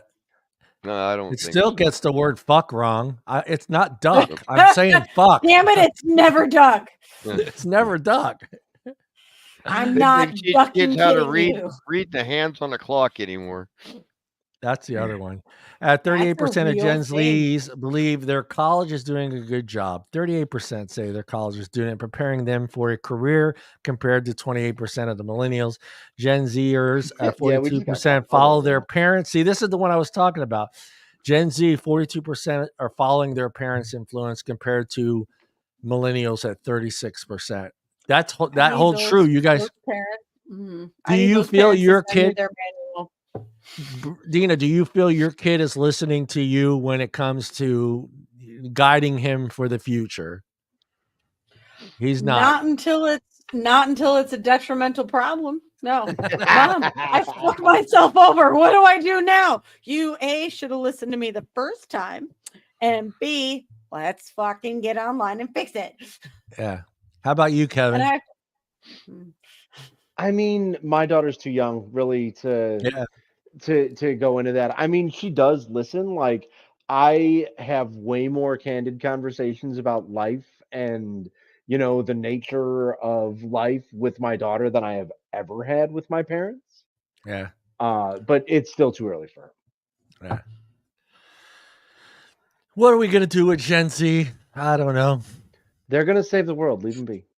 I think they're going to be okay. I do think they're going to be okay. I do. I think we fed them a lot of things that they fear. Like, I mean, I'm sure they grew up hearing some adults saying there's going to be no Social Security by the time I retire, and that's got to be scary for a kid to hear that. Like, all right, so there's no future in America by the time I get old enough. There's going to be nothing left. No, probably not. So you better be ready. And don't forget that they're raised by parents that have gone through like bad thing after bad thing after bad thing. I know the generations previous to like millennials have gone through some shit and it's been terrible, but like we have gone through like the 80s bust and the recession and COVID and you know all of these things. And Yeah.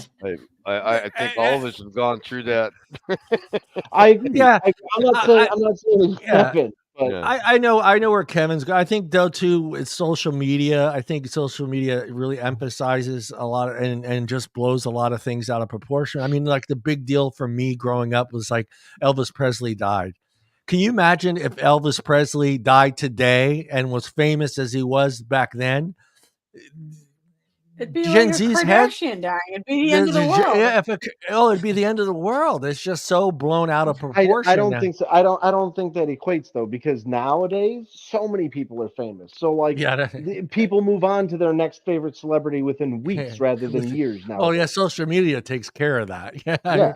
It's just like, oh hey, oh look. But I mean, it's like it would be like even now, like the Challenger shuttle exploding, like, and that's still even a little bit before my time. Luke says Elvis is he's hanging out with Tupac, right? Yeah. Oh my God, I got a friend that says that shit. God, I can't stand it. I could see Tupac and Elvis fucking lighting up a blunt on some fucking street corner in Vegas. The funny thing is I actually could see that. Hey, Elvis, it's one puff and pass, fucker. Yeah, there you go. It's not puff, puff, pass. John, it is always puff, pass. I think you give him a participation trophy, John. It'll be fine. Yeah. It's crazy. I did find that if they are listening to their parents more than you guys, that means they're listening to their parents more than us as well as Gen X, which I kind of want to feel like that's kind of a good thing, though. Wouldn't you say? I mean, a generation that's finally kind of listening to their parents. I mean, it does matter if your parents are, stable people. Yes, it does. I get that part. I mean, none of us know what the fuck we're doing. So who's listening to who anyways? You don't know what you're doing with the first one. You learned. That's what I always told my ex-wife. We learned how not to hurt the first one, so now we know how to take care of the second and third one. So we know now that you don't leave coffee at the edge of the coffee table, hot coffee anymore when you have a toddler. You learn these things as you go, dude. This is what my mother calls first pancake syndrome. I got cigarette burns on my face. My siblings don't. I got cuts in my head from hitting the corner of the coffee table. Remember those sharp ass coffee tables, dude? I was like, why are these still around? This is like a fucking. It's like because an arrow. It's called learning. Yeah, they're there to cull the herd, John. It's called basically. It's to thin the herd. Yeah. But it's always like the kid's only going to do it once, and he's going to learn, right? All right.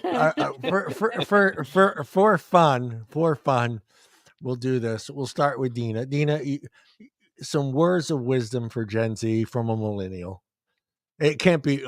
Me and Bruce are going to have totally different aspirations for Gen Z compared to what you guys are going to have. What are your words of wisdom for Gen Z? Here's the coming thing. from a millennial? I have two of these dorky people that are supposed to do the things that I've projected onto them. If I had to say one thing to these humans, it would be to just shut up and listen to the things that I tell you. Yeah. I've been there. I've done the things. I've been there. Literally, my job is to keep you alive. Just listen to what I'm telling you. Spoken like a true parent. Words of wisdom. Yeah. How about you? How about you, Kevin? Words of wisdom for Gen Z.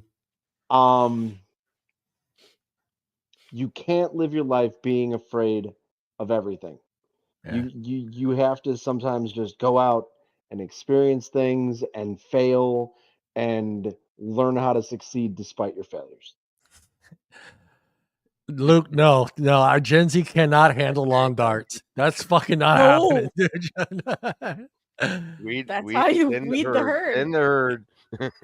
Good point. And that's weird though, because I have noticed that as well. They are a generation that is really afraid of failing. And that's just, I don't know, sometimes that could be a good thing and a bad thing, but you got to learn to fail sometimes if you want to get better at something. You can't just think you're going to you can't think you're just going to step on a soccer field and be a star and play every minute and every second. Right. Yeah. Okay. Bruce, from the boomer, the words of wisdom for Gen Z.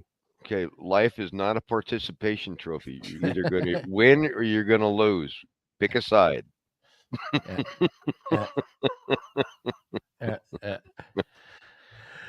All I got to say to them is, I don't know. I'm kind of with what Kevin had to say. I just take a chance. That's all. I mean, take a chance, whether it's taking a job or whether it's, God forbid, asking a fucking girl out face to face. Take a chance. Get the no. Accept the no and go. Move forward.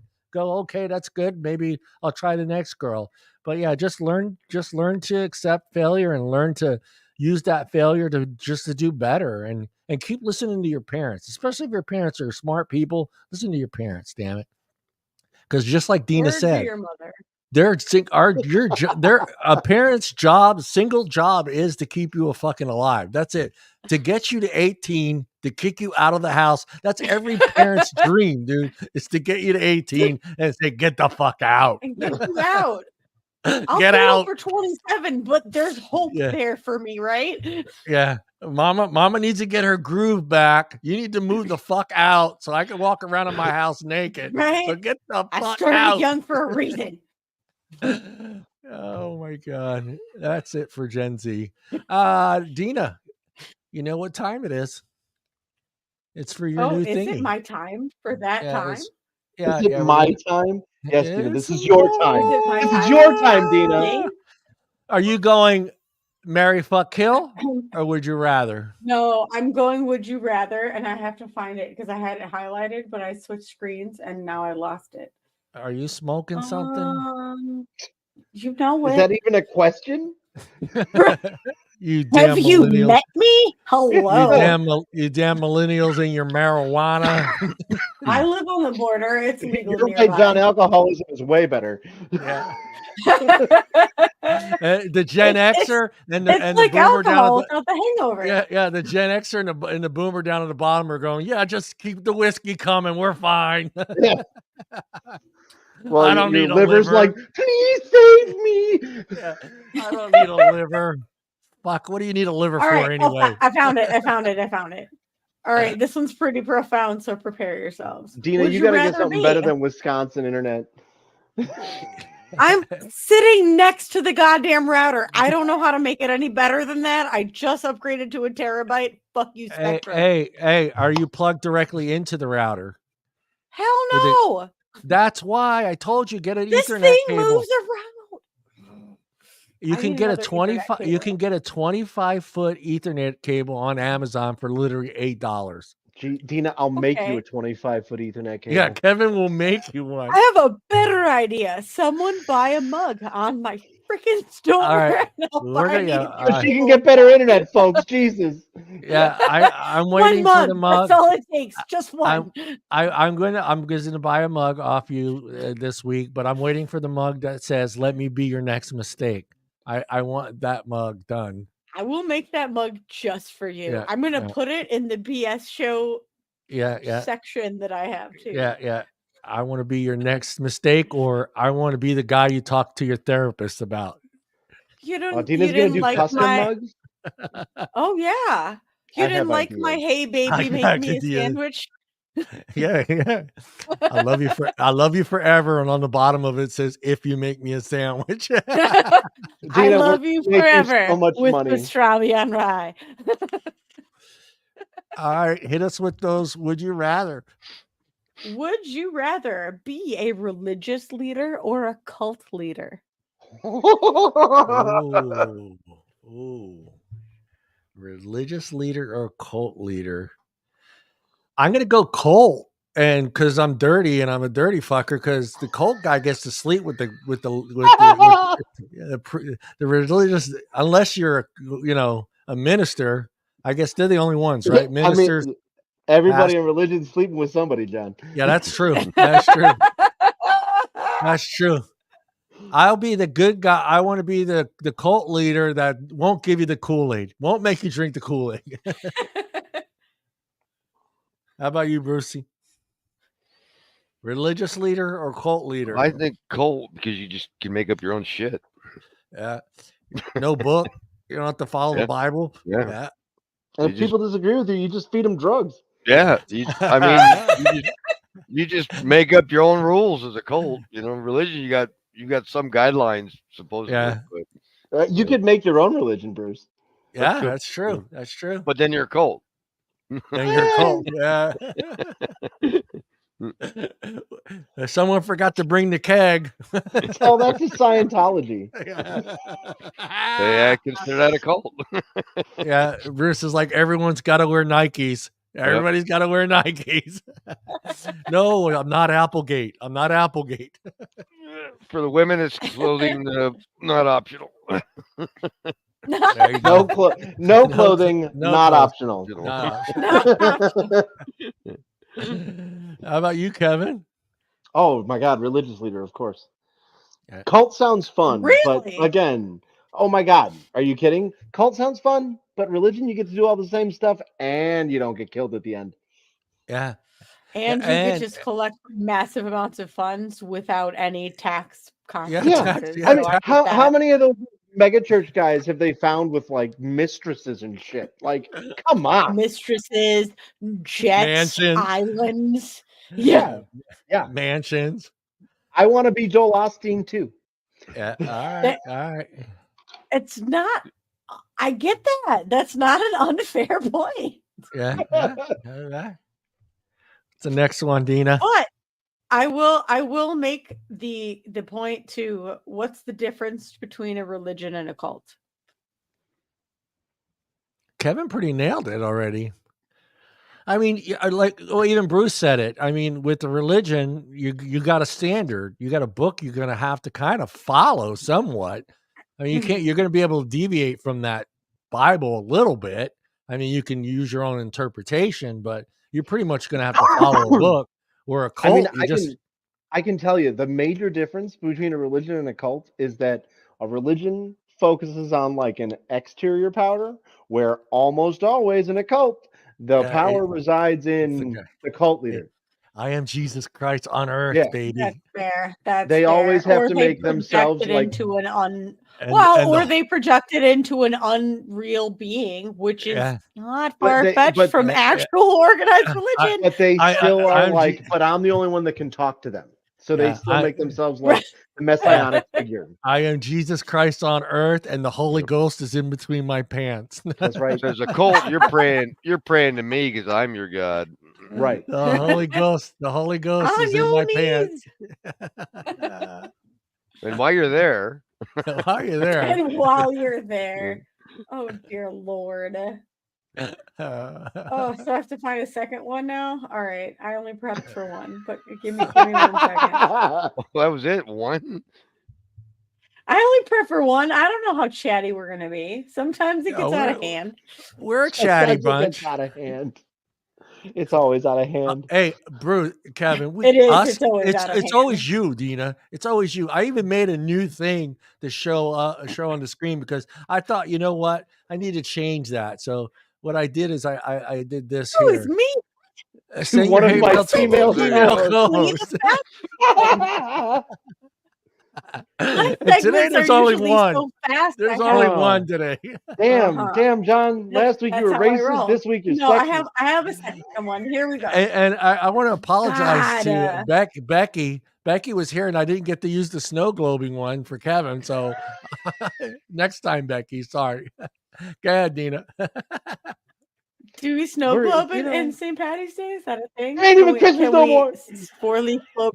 It's either take your pick. It's snow globe. It's a 4-leaf clover globe. It's a new globe now.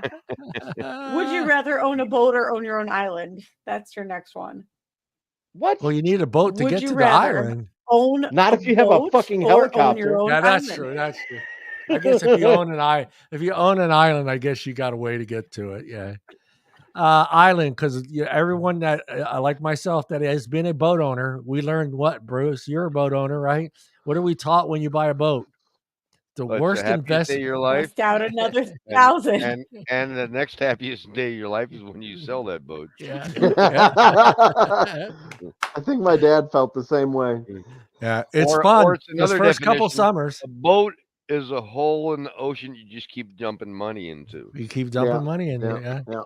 Yeah. It's fun for like 2 It's summers. all- Yeah, it's fun for 2 summers, and then actually not even 1 summer. It's like we would get home.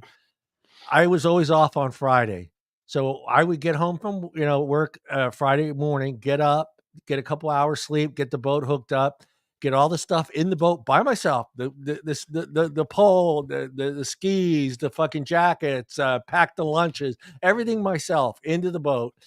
We'd get to the lake, we'd ski, the kids would have a blast. There's no one at the lake because it's Friday and there's no one there. Everyone's still at work.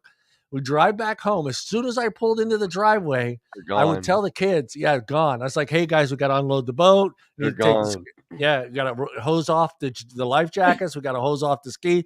Fucking gone, dude. Where the fuck did you go, man? And who's out there? Dad's out there with the fucking hose, washing the boat down. Then you got to cover it all back up again. Cover it all. Oh my God, and covering up boats suck. Those snaps are so tight when you get to the last 4 or 5. Yeah. Island. I don't want to talk about that. That one's a triggering moment. Hold on, let me get this thing opened up here. I got you. Come on, Google Docs. Where are you? There they are. It's in here somewhere. Where is it? Where's my show notes? I found it. How to keep a conversation going on a date. I'm going to start because it's not fair, but we need to cheat off of Kevin. So because Kevin fucking knows Deana, so we're going to let Kevin go first. Oh. Because Kevin, it's not fair for us to go. Like I said, you've known Deana your whole fucking life. It's not fair.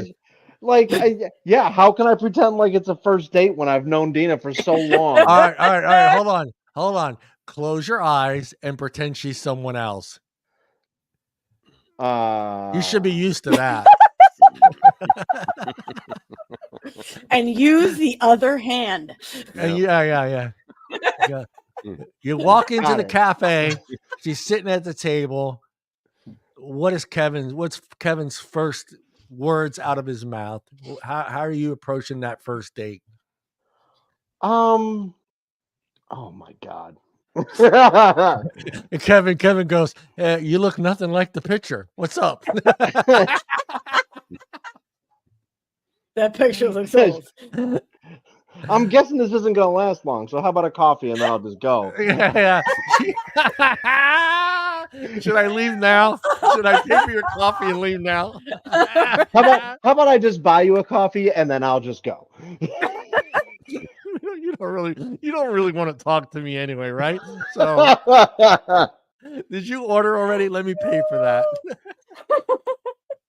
Oh God. See, I don't Lord. know. I'm sorry, I love you. I mean, you're saying hello. I'm Kevin. I'm sure that. Yeah, of course. Yeah. I'd be like, I would say hello. Well, it I'm depends. Kevin. If he doesn't really want to acknowledge that he's actually meeting her, he goes, "Hi, I'm Joe. Kevin said he can't make it. I'm here in his place." Oh man. He said you had a real sweet smile, and I would like it. Yeah. You got a pretty mouth. Well, the worst thing I think you could do is go up to her and say, "Are you Deana?" Because you should already seen pictures of her. That's kind of like, you know what I mean? But then again, it's Deana, so she might not be visible above the table. Yeah, that's true. Hold on. Like, hello. Kevin gets out his iPhone and turns on his light. He goes, "Wait a minute, I need to see you in the right." Yeah. Podcast. Is it 7 o'clock? I thought we said 7 o'clock. Where? Hey, I got a date with some chick named Deana. Have you seen her? I'm the one sitting in the child seat at the booth by myself. Kicking your feet because you can't touch the floor. You can't see that, but I'm actually doing that right now. Here are some good places to start with the basics. What neighborhood did you live in now? Do you like your community there? That sounds like, how would you even go into that? Yeah, that's a bad question to open with. That's terrible, just horrible. I love to hear. You know what my favorite one is to do, and I'll be honest about it. Yeah, go. If I was meeting Deana for the first time, after we had done the introductions, my favorite thing to do, because it would most obviously probably have been like an online thing where we met, I love to ask them what their worst online dating experience is. It's a really good icebreaker. That's a great icebreaker. I really like that. Until they go, need to return. Let's already drop your expectations like 9 notches. No. Until and their then answer is build it back up. You build it back up. Even if the answer is this one, I'm like, well, it can only. That could be so an answer. You're going to start off with that one question? Yeah. Just to kind of get it all, After introductions, to like break the ice, yeah. Because it's a perfect way to do that. Because then you both get to share a story about how terrible the experience has been, which everybody's dealt with, and then you already have something in common that you can go from. Yeah. Or when it's after she's done, it's time to go. It's like, all right, you're fucked up. I'm out of here. Yeah. This guy didn't spend like $300 on my dinner, and then he asked me to pay for half. And you just became number one. Here's for the coffee. Have a nice night. And you just became number one on the worst date story. Here's another one. I'd love to hear about your work day. No, you don't. No, you don't. You never want to hear his work day. That's a 14. That's like 5 or 6 dates in. Then I don't want to know how your work day is. What are some things you love about living in your area? Well, how do you you can't even get into that one. How do you even get it on the first date? The same area. I mean, you could if you meet up in a coffee house or a restaurant, you could ask them what they think of that, and then go from there. Discuss your favorite movies, TV shows, and books. That's always a good thing. I mean, you can kind of judge someone's, I don't know. You can kind of get if they're funny people or not funny, or open up about your hobbies. Open up about your hobbies. I like to go camp. I like to go camping in the woods in the middle of the night and go hiking. Would you like to do that?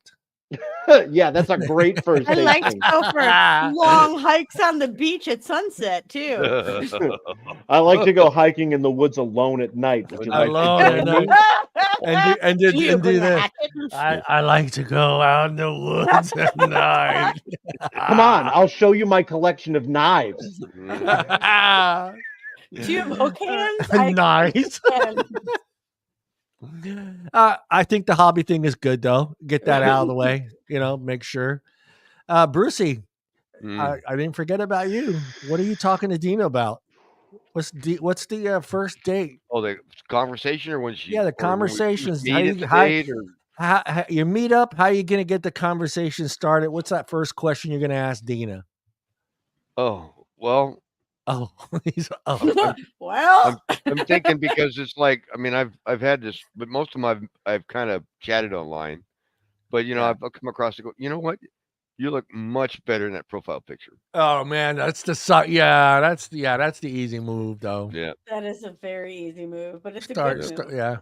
Start her off feeling good. Because then she'll probably chuckle at that point, so that kind of breaks the ice a little bit, and then you go into looking at me, hey, you've ate here before? Boy, what would you recommend? What's your favorite food here? Bruce kind of lighten the mood, working into a cocktail or something like that. Yeah, have you tried that's why he has the bed and breakfast, Kevin. That's why Bruce has a bed and breakfast. This guy's a monster. And a gift basket that he hands all the ladies when they leave. By the end of the night, I bet he can ask for them to show them their bank account. Yep. Right. Here's a little candy on the pillow for you. Do you want my social security number too? Tell me all what you need. Well, then usually I have a rose too. So, but Bruce brings the rose, Kevin. We need to change our move, Kevin. Bruce I don't is think not so. even my type, but I'm moving to Modesto Hey, now. he dates Bruce. younger. Wow. He dates younger. Bruce dates younger. So if the rose is working for Bruce, it's got to work for us. Not Yeah, the decay. Deana, get some. It's a single rose. All right, Deana. Bruce, you I'm meet moving Bruce to for the first. California. You meet Bruce for the first time at the coffee house, and he hits you with that question and hands you a rose. How are you taking that rose? That's special, right? Did you not just hear me say I'm moving to California like right See, now? Kevin, we need to change our It's mood, a Kevin. 28-hour answer, drive. John, I will the be answer, there John, tomorrow. is panty dropper. Yes. Yeah. That is the exact correct term. Correct. All right, John. John, it's your turn, man. You're up to bat. Careful. Deana's gonna slide out of her seat. Yeah, no.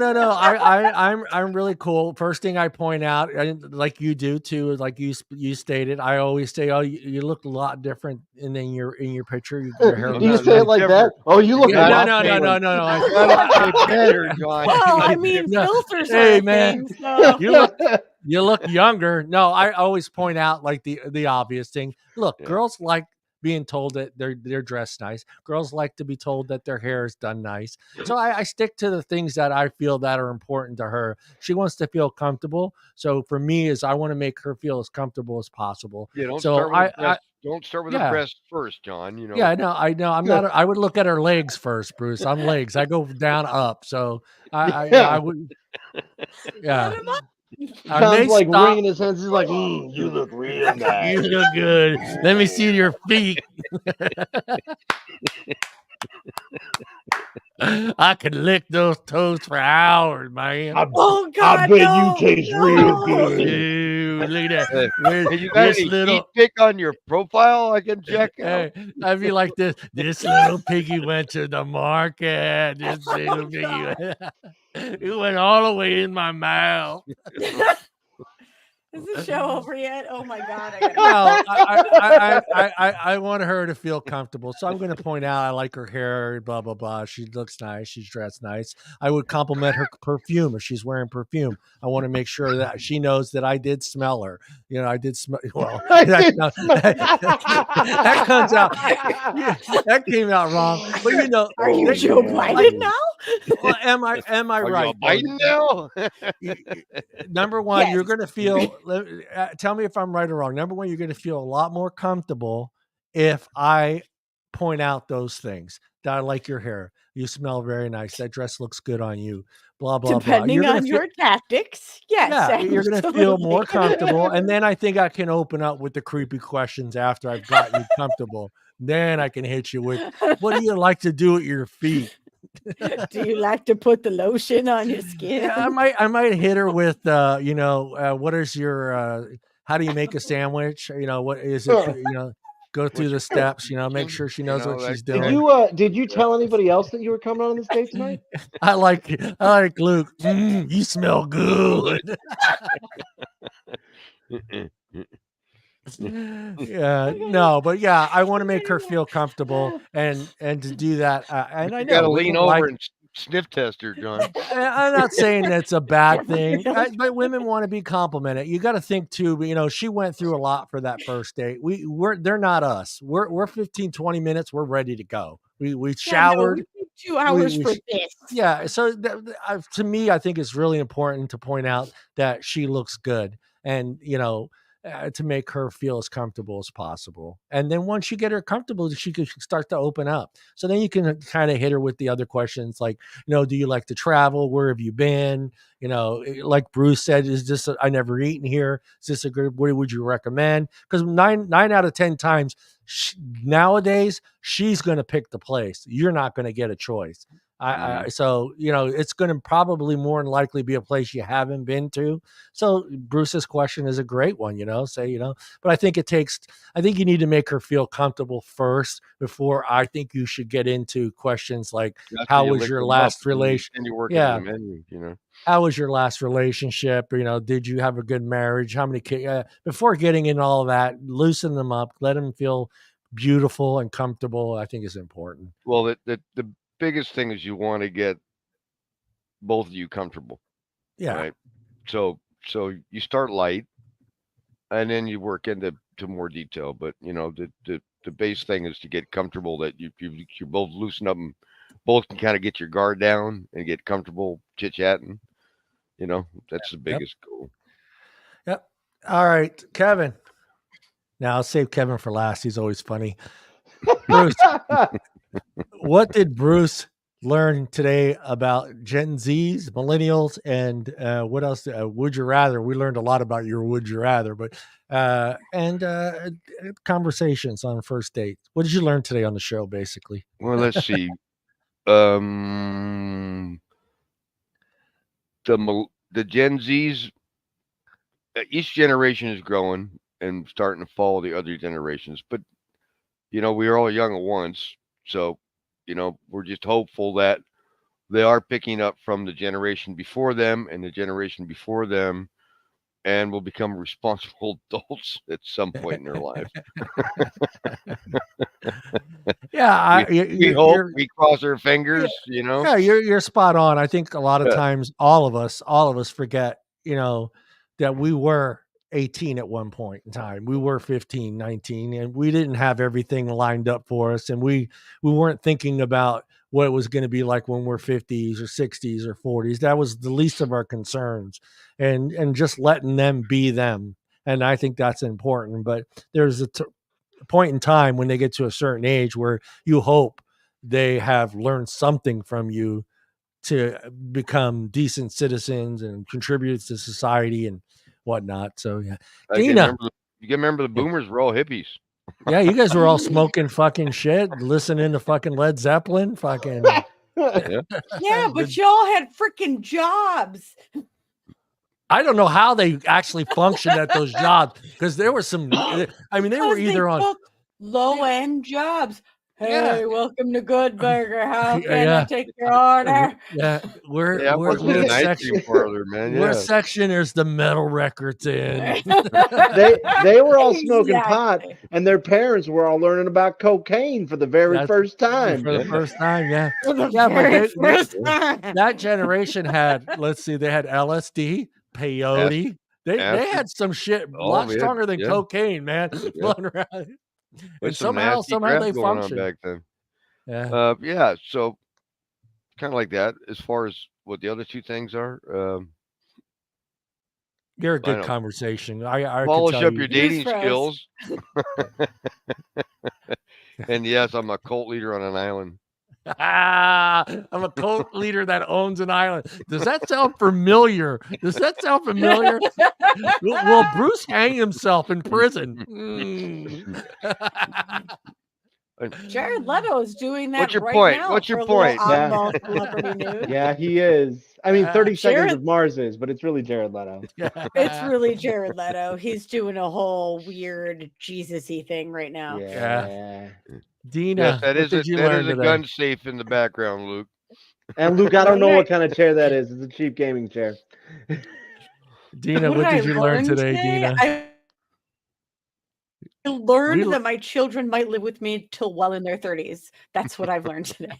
And wait, but I picture you as being happy with that. Am I right or wrong? I'm charging them rent, that's for sure. So, anything else? Well, we learned you need to get we learned that Kevin needs to make you an Ethernet cable. We did learn that today. Yeah, I'm gonna run it all the way from a good internet provider. from Kevin's house to your You're gonna run it from Comcast over the border into my Spectrum line. Jesus Christ. Don't worry about me, guys. I'm just running cable here. Don't worry about it. You're gonna Ron Swanson some shit. I might have to. I could see Comcast going, well, dude, how are you in both of these two places at the same time?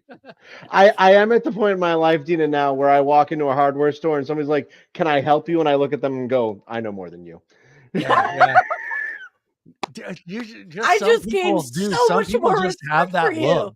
Like if I walked into Home Depot and I saw fucking Bruce walking around, I'm going straight to Bruce and asking him where the fucking where the sockets are. Hey man, I know you don't work here, but could you help me out? So I would crack up because I'd be walking down the electrical aisle because I've been doing something at home, and I see the salesperson there, and I see Mr. Handyman come in and go, da-da-da-da-da, and I hear the salesperson go, da-da-da. Who Like, needs an Ethernet cable? Who and I'm needs just one? shaking my head walking down the aisle going, that's the wrong answer, but I can't say nothing. So, all right, this is always interesting. Kevin, what did Kevin learn today? Hold on, Kevin. I'm going to do something special for you. Hold on. Oh no! Oh boy! Special for you. Hold on. I got to find it first. Where is special? Okay, here you go. Go ahead. Oh, here it is. All right. So I learned that Gen Z's got a lot of problems that they got to work out, and that they have a lot of hills that they got to mount. I also learned based off our last game that I'm never going to date again. And yeah, that's what I learned tonight. What's funnier, what you just said or this theme song behind it? I'm kind of going to see my got pants right now. You got a little groove. Kevin got a little groove to his. Yeah. You got a little mood music, you know? I can't breathe. Yeah. And I already said WKRP in Cincinnati with oh yeah, hey, Johnny Love or what it was, yeah. Dr. Johnny Fever. Dr. Johnny Fever. I want to be Venus Flytrap. The Yeah, love the voice. doctor. Yeah, the love. We've killed Deana. Her dogs are checking on her. Yeah. I gotta go. There we go. We're done. Kevin, I gotta go. We're changing from K-Dog to Kevin the Love. Yeah. I basically said what I learned already from the show, and I do wish them luck. Like I said, every generation wants the next generation to be better, and it's tough. But I think a lot of times we forget we were young and stupid as well as ourselves. But I got to give this Gen Z a little more credit. I think they have a better picture of the future and what they want. I think our when we were younger, we thought, I don't want to say, I don't know how to say it, but it's like we dreamed that. We didn't think it was plausible, but I think Gen Z does dream that and thinks it's plausible. And I think that's a little bit different than us. Right. It's the difference between, like, everybody wants to reach for the stars, and I'm all for that. But we had a little bit more of a attain your shit mentality, where these kids are like instant gratification mentality. I want it now. This is what I'm going for. Like, and that's not how the world works. Yeah, well, here, let me put it this way. Every time we reach for the stars, our parents kicked us in the teeth. Yeah, it's like, what the fuck are you thinking? What are you doing out there? Yeah, no, Kevin's right, because my mom would always go, have you seen your grades? What do you think you're gonna get? I'd be like, I want to do this. My parents would be like, not with those grades, Kevin. I'm going to make this the poll question on the show, on the page. Ready? The poll, I'll do it here first. Which generation is more likely to get in the white panel van? Gen Z, Millennials, or Gen X? The boomers will fucking probably shoot it before they get in it. But the boomers would go. Y'all got fucking lead poisoning anyways. No, Gen Z would they were busy eating paint the chips. story of they were busy eating paint chips. Which generation would get into the van that said free candy? I want to see where it goes with it. Oh God, it's Gen X for sure. Gen X, they didn't know any better. Do you give me a ride back to the house? Is there weed in that candy? No, Gen X would be y'all came from the generation where people were like, "Hey, let's hitchhike across the country." Well, we need your generation, the milk carton. No, Gen X would be like, free candy, cool. Will you give me a ride back to the house? Well, that's because they feel entitled, John. Yeah. All right, guys. Let me get this set up here so I hit the right one this time. Everybody look in the camera and say goodbye. Have a good weekend, everybody. Have a good weekend, everybody. Goodbye. Bye. Okay, bye.